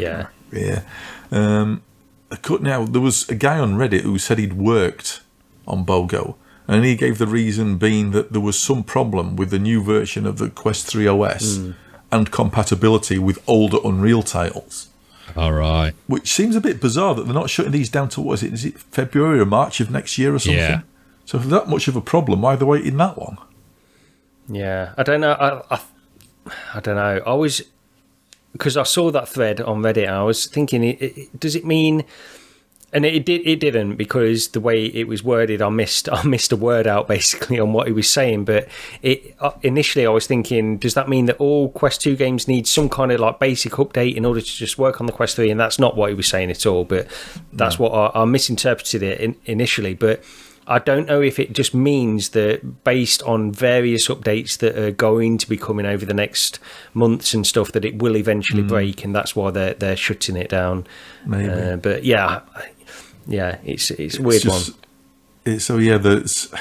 The thing is, it's like, I think we've got to expect that there will be other titles, and it'll be titles that just aren't sort of maintained anymore, that have been on the store for ages, and that maybe the developers just aren't around anymore to update. Yeah, it looks that way from early games and stuff. I mean, I think it's like, you go back to the original Quest and you go back to the Vader Immortal. I presume that will still work on the Quest 3 because that's definitely a popular game, right? I hope so. Yeah. Oh, that. Yeah, I'm certain that will. Yeah, thought so. Yeah. I think so. They've only got mentioned a few, but I think it's just people are not really used to this for sort of single player games, really, where they shut down. You can sort of understand the case for shutting down multiplayer games after a while if they've got to pay for servers and no one's playing them. But with single player games, it's a different thing that people are experiencing now. So what happens if you've just picked? I mean, BOGO's free anyway, but what if you've picked up some games that do get discontinued? You're losing that experience, and it's not the first time we've seen this, but it's just a relatively new thing that might happen more and more. And I think there needs to be some kind of system in place to maybe safeguard people that are picking up titles that might get. I mean, you can sort of understand it with the original Dead and Buried because it's an old Rift game. Yeah. So you can see them just sort of saying, let's shut it up, shut that down, who cares? But I mean, Dead and Buried 2, it's like a Quest game, isn't it? Yeah. It's like, it's just surprising. It's weird, and you just wonder where. I think people are more concerned. It's not necessarily with these titles. It's just more concerning about the future. What happens in the future with all other games that you might enjoy and you're going to lose access to, even though you've paid for them. This is not something we're generally used to, really. And it's a bit disconcerting when you think about it. Like one of my favourite games, like on Quest, Compound is a great game that I just like jumping into now and again. What happens if that all of a sudden it's not worth the dev maintaining it for future platforms and stuff, or even the same platform due to various updates? What happens then if I lose access to it? I've lost that money. I've lost a game which I thought I would own forever. It's gone. And it's a weird time, I think, and there's definitely needs to be some kind of system that needs to be in place to safeguard people. It's sad. Let's say it does worry you that some of these games that you bought and you've loved and cherished for all these years are, what, like I say, you don't know what's going to happen, do you? What if Quest 5, theoretically speaking, some of the devs aren't updating the games for it, and you're going to lose out on that? But I can't see that happening. We'll have to wait and see. That's the thing, though, as well, because you could almost make the case for, if it's a new piece of hardware, fair enough, okay, it's not backwards compatible with these set of titles, but they're not just not allowing it for the new generation, they're shutting it down for everybody. Just get rid of it, even if you've owned it on a piece of hardware. So even if I wanted to keep a Quest 2 for a certain title, I'm not even able to do that. They're shutting it down. It just will not work anymore. It's a weird situation, in my opinion, anyway, but... We'll have to keep an eye on that one. Yeah. We've also had the Sony State of Play, which was, I kind of liked it, but there was like limited VR, right? There was Ghostbusters Rise of the Ghost Lord, which will be launching on 26th of October, which is nice, just in time for Halloween. And it's £40 on the Quest. That's for some sort of enhanced version, right? It's it's basically a deluxe edition. Yeah, deluxe edition. The containment edition. You get some DLC later on. And I think it's like 6 months worth of DLC, something like that. I could be wrong, but I'd have to look into it. Otherwise, it's £29, and it's £45 on the PSVR2, which I'm guessing must be the deluxe edition as well, right? Yeah. Well, the thing is, unless it's changed so far, it's only the deluxe version that's available on the Quest store. Oh, right. The 29 quid version's the base game for PSVR2. Yeah, I will apologise there. I did miss the comma after that. £40 on Quest 2, comma, £29 or £45 on PSVR2. My glasses aren't great. I can't see. So always comma in bold in future. Yeah. I can't read that from here. My eyes are terrible. Never mind my ears. So yeah, looking forward to that one. I mean, I don't know. I've heard. Are you looking forward? Right? Are you looking forward to it? Because I've been hearing some hands-on impressions. I saw GT's video, and then I'm not entirely sure. There's been a few videos though that have really said, I don't know. There is some reaction to it as well that I've seen on just the footage saying it doesn't look great, and I don't know. Looking at the trailer and stuff, of course, it looks pretty good, but I don't know about this one. It looks fun to play multiplayer, but I think, I read somewhere as well, like same as you guys. I think I can't remember who it was, so I can't give no names out, but they were saying, they were fighting a boss and they were getting bored of fighting it. Yeah, it's like there's. I think even on GT's video, there's someone in the background going, "How much health has this thing got?" And the sound just fed up. It's but you're definitely paying the tax on there. For the license. It's the Ghostbusters thing, isn't it? But I think we'll have to wait and see on that one. Yeah, I think in terms of content, if you get the full version anyway, like the higher tier version, you get like 6 months of DLC. But the problem is if the game itself is a little bit disappointing. Yeah, but what does 6 months worth of DLC mean? Yeah, exactly. Yeah, what does that? Yeah, they're not said. No, no. You might get a costume. No, it's licensed. A Ghostbusters licensed game, right? It's all the characters aren't from the films or anything, are they? They're just all individual ones that you're picking or creating as such. Yeah, I always find that a little weird. But we'll see. I don't know. But then again, which Ghostbusters film would they pick? There's quite a few of them now, isn't there? So I just want your own character. Yeah, I just want the 80s ones. That's all. I think most people would want that. I'd be quite happy with that. But also, we've got Resident Evil 4 VR mode, which I was really excited about, but now I have no PS VR2, which is coming this winter. Now, we just said VR mode, but it is a full game, right? It is the full game. Yeah. It did look really cool on the videos that I saw. The lighting and graphics looks really good. And I will state that I have never played this game still, either in VR or flat screen. The Quest version's really good. It is. I was shocked. Yeah. I held off on it for so long because the entire sort of like flicking out to a 2D mode, if you did like a roundhouse thing, I thought that's really going to bug me, and it didn't. And bizarrely, that game gave me 2 good jump scares. Which is a rare sort of thing for me. One was just like a snake hidden inside a crate, which obviously just wasn't expecting, because it got so far in and nothing ever happened, examining crates, and all of a sudden a snake jumped out, so that got me. And then that thing in the lake, good grief, I wasn't even on the boat. I was on the side, I was just on the side shooting fish with a gun. And all of a sudden that huge creature in the lake just appeared in front of me, and oh wow, that actually got me, so yeah. Pretty good. But yeah, it's a good version. Yes, it's the old version and they've changed it slightly for VR, but it's the doesn't run in reprojection. No, it runs well. It's absolutely really well. Yeah, that's another one which is really flawless in the Quest. And that's the thing with this one. It looks good. I mean, on the trailer, there's no doubt this game looks fantastic, but if you got that reprojection in there, the problem is I find, like, I've dealt with reprojection in No Man's Sky and I can sort of get past it. When I briefly tried Resi 8 around PD's house, the reprojection in that just seemed so much worse. And I don't know if it was actually reprojection or some people mention the screen persistence on the PSVR 2 as well. Yeah.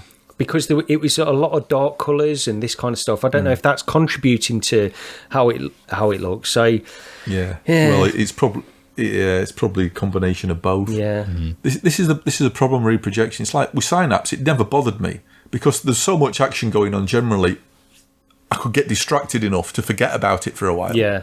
Although it's really odd because on Without Parole, I think Brian and Wes both said that Synapse for them was one of the worst cases of reprojection. I'm thinking, huh? It's one of the few games where I can ignore it. Yeah, when I tried it as well, I could never really tell anything, and I'm definitely one for picking up on reprojection pretty easy. It's so personal, isn't it? Yeah, you know what you notice. But yeah, with Resi 8, I've still not gone back because, and I can't get excited for Resi 4 because I know the reprojection will just spoil it for me. It's a shame. And do you wonder, like, you mentioned the PS5 Pro, wonder what the advantage could be for that? Because that seems like a real good opportunity to just get rid of that.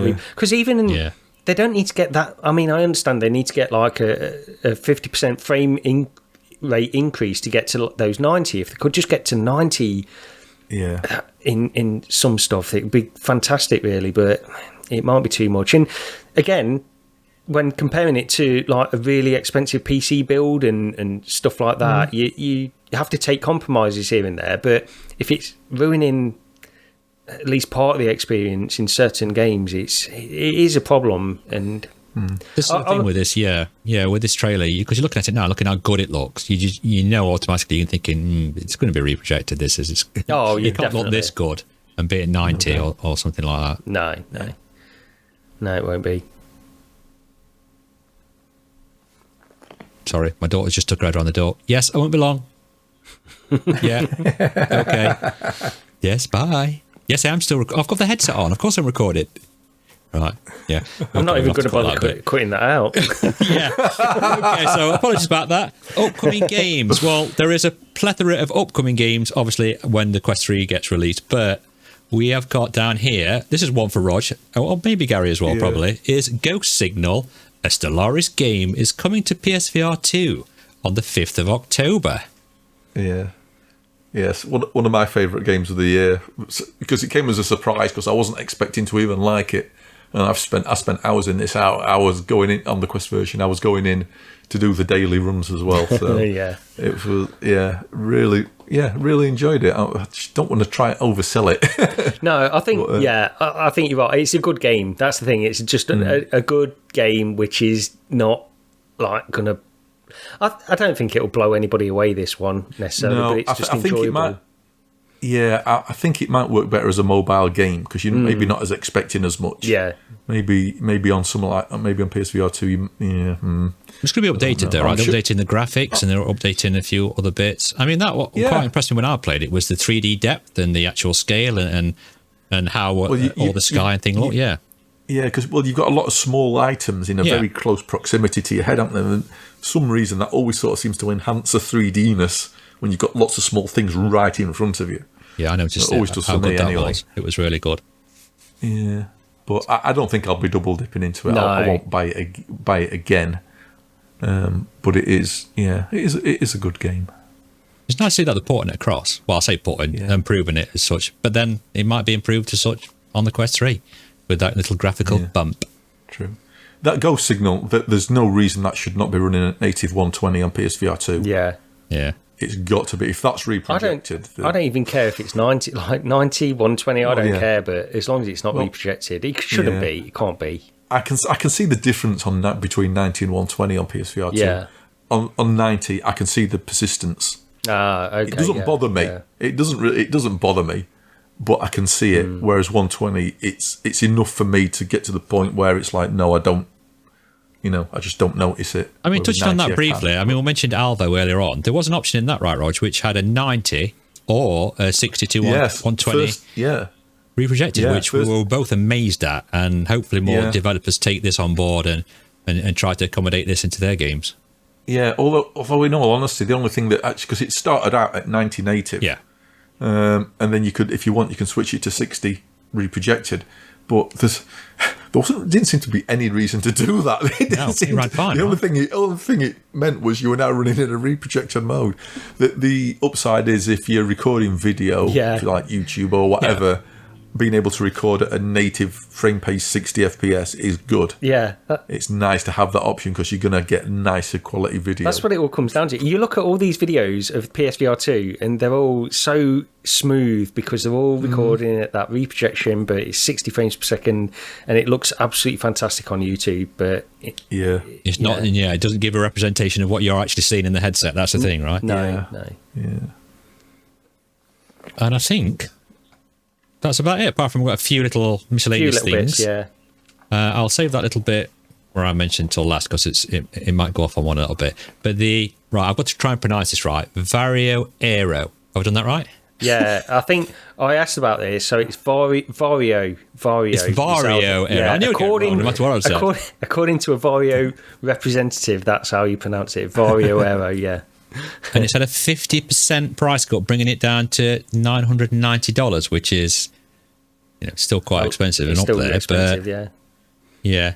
I mean, you've had some time with one of these, right? Yeah. I've tried it. It's not a headset for me. I think the Crystal is a better headset all round, really, to be honest, in my opinion. But some people really like the Varjo Aero, and I've not got a lot to say. I wouldn't buy one personally, but It's another one for like sim stuff, right? It is, yeah. It's definitely in car. Yeah. The main issue I had was, so it's got quite a small field of view, which, that's how some headsets are, but it's also got a really low binocular overlap, and it feels like they've reduced the binocular overlap in order to increase the field of view to the extent that they have, but it just makes it really... I got eye strain, honestly, when I went in, so...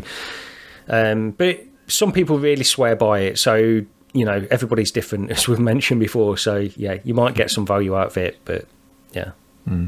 Just briefly touching on field of view, I forgot to mention the Quest 3 has reportedly got one of like 110 degrees. Is that right? Yeah. I read that correct. There's been so many varying reports on what this looks like, haven't there? Because I've seen people say, well, it just looks the same as a Quest. I've seen some people say it's bigger. Some people say, well, the vertical height's the same, but it's wider. Yeah. But I can't remember if it were his Reddit AMA or whether it was one of his vlogs, but Zimtok was saying the width sort of looks the same, but vertically it was a lot taller. I know. I'm thinking, what? That's opposite. What? Yes, that's opposite to what other people have said. I saw that as well. Yes. But yeah, this is the weird thing. I tell you, field of view, I can't trust anyone. I don't, until you get in the headset, I think you just got to reserve judgment on all of that stuff, because it really is different for everybody, I reckon. But yeah, they're claiming this. They've got these numbers down, and people have all these conflicting reports on it. So what can you believe? You can't believe anything. You've just got to try it. Is it Meta who've actually released these numbers? 110, yeah. They've listed 110 degrees, yeah. Right. Aside from the DK1, where they used to claim 110 degrees field of view, ever since then, they've never given out FOV numbers. Yeah. Ever. Because as soon as it got to DK2, they were like, oh, well, it depends how you measure it. Because the DK2 was lower. That's why they said that. Yeah. And their headset, the Oculus headsets, went downhill from that point onwards. And then I think the Quest Pro's gone back up on it. And then, this one, the FOV and the Quest 3 just seems up in the air, really. Yeah. We'll have to wait and see on that. See, the Quest Pro, to me, it does feel like quite a big field of view, but part of me wonders if I'm being fooled by the clarity of the lenses and stuff, the edge-to-edge clarity. That's the only thing because you hear reports of it saying that it's not any bigger than the Quest 2 field of view, but it felt bigger to me, and maybe it is bigger. I don't know.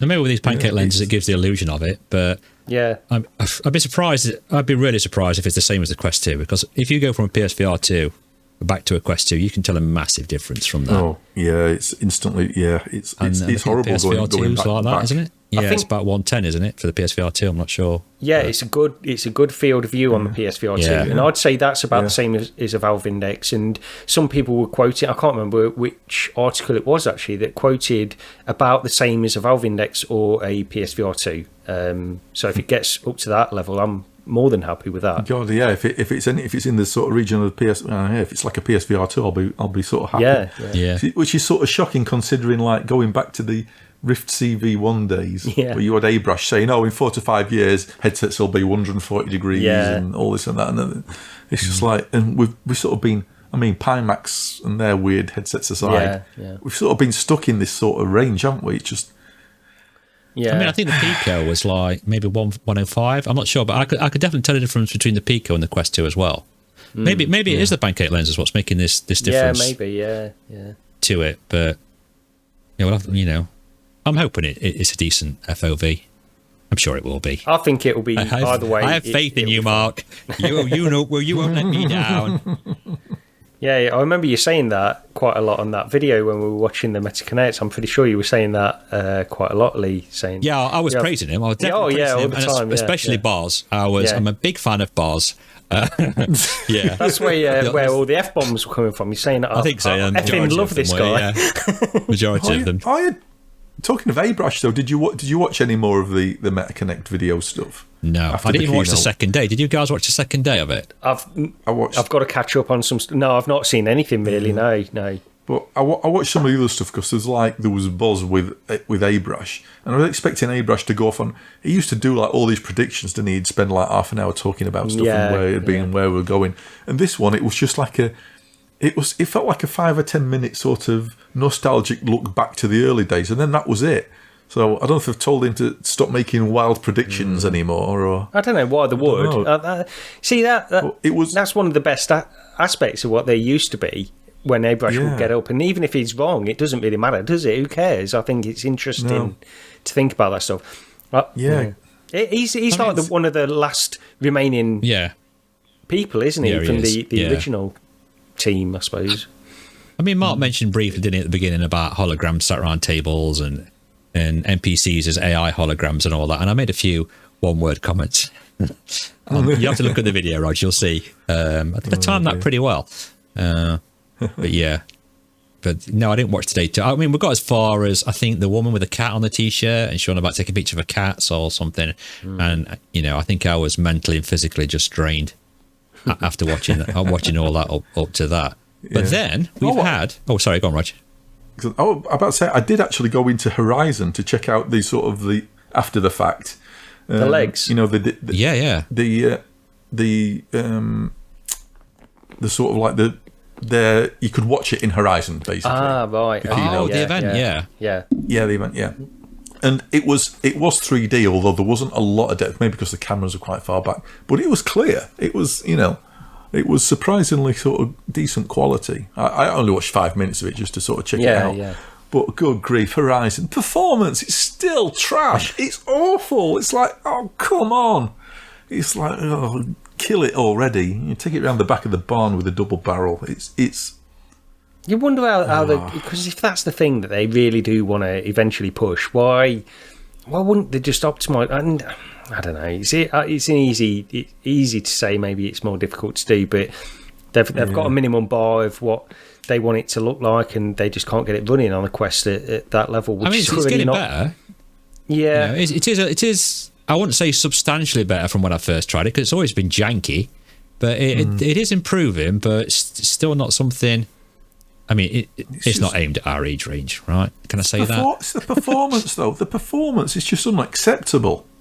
It is very janky. I mean, we played that shooting game and it reprojected as hell, and that when we were jumping across the field of game all over the place, weren't we, when we were playing that? Yeah. To be fair, I mean, you try VR chat though on the Quest, it's abysmal. Well, last time I went in, I've not been in for ages, so I don't know what it's like now, but that was just the same, really. I mean, the performance in that, you can't play it on Quest and have like a decent experience, to be honest. But I mean, we've said it so many times before, but back when it was the original Oculus team, they used to preach frame rate. Yeah, frame rate was king. You could not drop a frame. Yeah, that was their opinion back. ASW or ATW, whatever it was back then. Yeah. They said it's a safety net. It's not there intended to be used. It's there just to secure if you do drop a few frames. Completely different now. Completely different. Yeah. And then we've had. Well, I mean, take this with a pinch of salt. I'll mention it very briefly. Some Pico 5 leak specs that got touted on, I think it was Reddit, I believe, and then it's been all over Twitter. But Pico 5 made up story. Yeah, well, I mean, I've had it confirmed. I won't mention the person's name because I don't want to give him out. But someone who works very closely with Pico, and Pico's denied this and said, "Oh, it's not true." And originally, I thought, I quite like the specs, but bringing 3 models out, I'd be surprised if they bring 3 models out of the, near enough the same thing. That's, taking a leaf out of Pimax's book, and I'm pretty much sure they wouldn't do that. Plus the resolution of the Pico 5 Pro Max, allegedly, is ridiculous, and either get that running on a even an XR2 Gen 2 chip, I don't know. So take that with a pinch of salt, and we'll see what happens. But I am looking forward to the Pico 5. They usually tend to improve what's been released on the Quest, so we'll have to wait and see. Yeah, we'll wait and see on that. One of the things that was interesting when these specs came out, somebody on Twitter, and I don't know who it was or if this is true or based on sort of second-hand information or something, but they were saying, or it might be well known, I don't know, but they were saying that Meta have a 6-month exclusivity clause on the Qualcomm XR2 Gen 2 chip. That's why Pico 5 is not launching until the release dates which are on this. So I don't know if that's well known or if that's confirmed or anything. I just saw a tweet. If it does say April next year, I think it's April for all these. Yeah. That's it. Yeah. I mean, I'd love that. I'd love a Pico 5 Pro Max with the DisplayPort in as well. at those sorts of resolutions. But I don't think my PC would run it. Definitely wouldn't run it. How much is that Pico? I can't see it clearly on my screen, but I think it worked out around about, is it like £1,100, something like that? I think the Pro Max version. I think I can't see it either. The Pico 5 was like round about the Quest 3 price, and then the Pro was slightly more money. I think it's got like eye tracking and foveated rendering and stuff like that. I should have probably put the screen on my PC so I could see it, but there you go. Hashtag Pro Podcast host I am. Since I sent you the picture in the first place, let's just put it up here. Let's have a look. Say, price. I think it's all in. It's in. Yeah, okay. So we've got the lower model, $500, and then domestic price around 4,000 RMB, and then the higher tier is 8,000. So you're looking at $1,000, aren't you? Yeah, right about that. Yeah.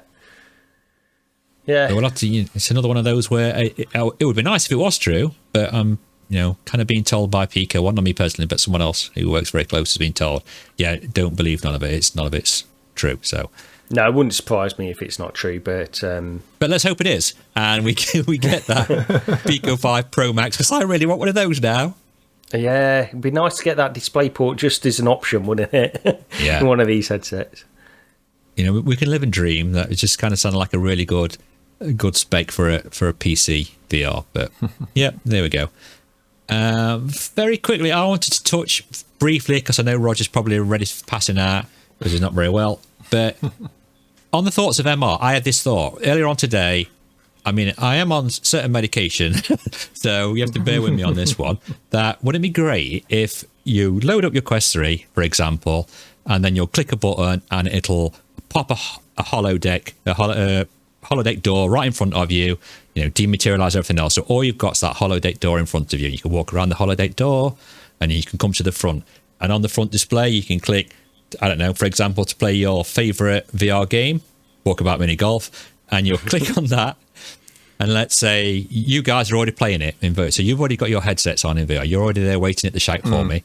Then you'll see the door materialize in your game and open. And I'll be stood there waving at you in real life with my headset on and talking. And as I walk through that door, then as I would in my living room, the door then dematerializes and I'm actually in the game, and my avatar appears with my beard and my Viking helmet and my green recentered hoodie on. Please buy merch in the description.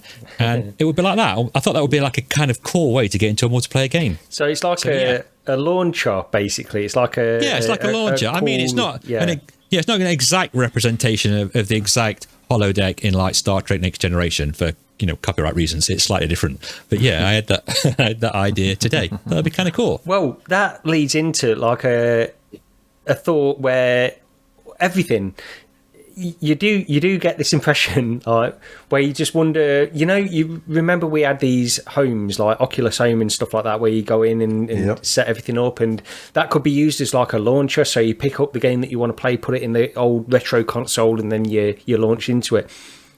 I think there's so many different ways that you could really lean into that kind of thing to make it more immersive, make it more like you're not just clicking on an icon to launch a game and you're doing all of these different things. I think there's a lot of value in doing that. It's just where they put their resources in terms of creating something like that, I suppose. The problem is, like say, you could do in Oculus Home, you used to be able to do that on the PC where you put your cartridge in and you pick the VR goggles up. That's it. You put it to your face and it would launch that experience. How often did you do that? Never did it. How much friction, how much time did it add? Exactly. Apart from the first 2 or 3 times where you thought, oh, this is neat. And then it's just so much slower than just bringing it up on a menu and launching it. That's the problem. You got it is this balance of that'd be really, really cool, and yet, forget it. I just want to play a game. Yeah. Well, let us know in the comments. Is that a great idea by me, or is it fueled by intense medication? Let us know. But then you might get trapped in your headset by an evil Moriarty if you do that. Oh, yeah. Be careful. But it'd be cool to have something like that for experiences as well. I mean, you're on about like Star Trek to walk about. I mean, there are. I think there was a program where you could walk around on the Next Generation ship, and just open that holodeck and walk in and then walk around in VR and. Was it Stage 9 or something? Yeah, that was it. It got shut down. Yeah, it did. Yeah, unfortunately, but really good as well. Yeah, it's a great idea, I think. But upon that, I don't think there's anything else, unless you guys have anything else further to add.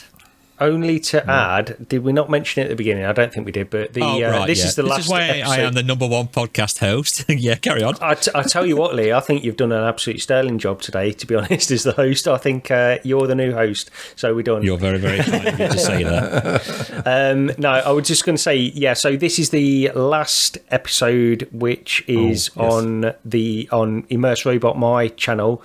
Everything else, if you want to get future podcast episodes on YouTube, you need to subscribe to the Recentered channel, which I'll put a link in the description. So make sure you subscribe over on that channel, because you're definitely not going to get any more over here now. And you don't want to miss out on this, do you? No, definitely really? not. No, definitely not. You'd be mad. But how many subscribers have we got on that channel at the moment? I think we've got like 38. I mean, Gary painstakingly uploaded every past episode to this channel as well. So it was painstaking. Just go and I bet it was to upload all them. Even if you just go and click and have a quick look, and we will be uploading other things. Like we said, we discussed it, right? Maybe some gameplay or some multiplayer games that we play. Yeah. It has, those uploads have confused a couple of people. Yes, they have. Yeah, I should have put dates in each description. Yeah. Because I know it's the one I should reply to earlier, because I've not been taking any notice. And somebody had said about, maybe you should get your Tilt 5 replaced. And that was on like episode 0. Yeah. This is the thing. I remember originally when we did VR Roundtable, I uploaded the first few episodes on my own channel, and then we transitioned to VR Roundtable. We had the same problem where we had all these old episodes, people started watching them, and they didn't understand that it was like from 6 months ago or whatever. So, yeah. Hopefully that won't be a problem going forward too long anyway. So, please subscribe to that new one anyway. And definitely help us out. Give us a lovely little like and a sub, and we appreciate it. And as always, we appreciate anyone that listens on your various podcast applications on Google. Saying that, Google Podcast is going. Did you get that email? I've had an email saying it's been incorporated in some sort of YouTube thing now. No, I don't know. I'm not on Google Podcasts anyway. But give us a review. Give us a review on Apple Podcasts and Google and stuff, whatever. Yeah. Not got any. And give us a review on Spotify and things like that. We do really appreciate it, yeah. And I think that's about it, but I don't really know how to do the ending, because I usually go last. So do you want to carry on and then still me go last? Thank you very much for taking the time to listen, and I appreciate it's been me this week, but Rog wasn't feeling too well, so I said I'd take over. So don't panic. I won't be doing it all the time. I'm sure we'll be back with Rog next time, so I appreciate that. Yep. So, yes. Cheers, everyone. See you next time. Oh, wow. We've already missed it up. Right, okay. I'm going to go again, or... Let's get out of here. Yeah, let's go. Take care. Bye. See ya. Okay, bye.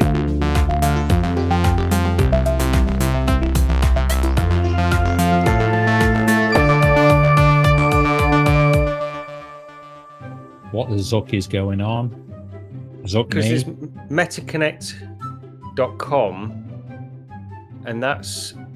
It looks like that's fucked up. Oh, here we are. Hang on. We'll begin shortly. They've got it going. It'll probably be for Boz getting his makeup done. Media, the games, the art, your workstation, any screen can all be interactive holograms. Bullshit. You know, there will be people who are there physically and people who are there digitally as holograms, but also sitting around the table with you are going to be a bunch of AIs who are embodied as holograms who are helping you get different stuff done too. Bullshit. Oh, I don't know. You're going 512, aren't you, Rog? Oh, yeah. There's no way I can't... I'd say 128 gigs not enough for Quest 2. There's no way I'm buying a 128 gig one. I just think, how many Walkabout mini golf maps can I get on a 512 gig? Now, we can't talk about Quest 3 without recognizing what made it possible. Palmer Looker. That's right. No more manually setting up your PlayStation boundary. PlayStation boundary? PlayStation Oh my god. Did you mean play space boundary? Yes. You said PlayStation. Oh god. I think you was trying to think of your line then, weren't you, Gary? But that was the correct one. Yeah, it was the correct one. I couldn't be sure. You see, mine just 2 words, and even I'm not going to forget that. So. No, okay. Yeah. Well, I'm going to have to put these into the show notes so you know what to say. Yeah,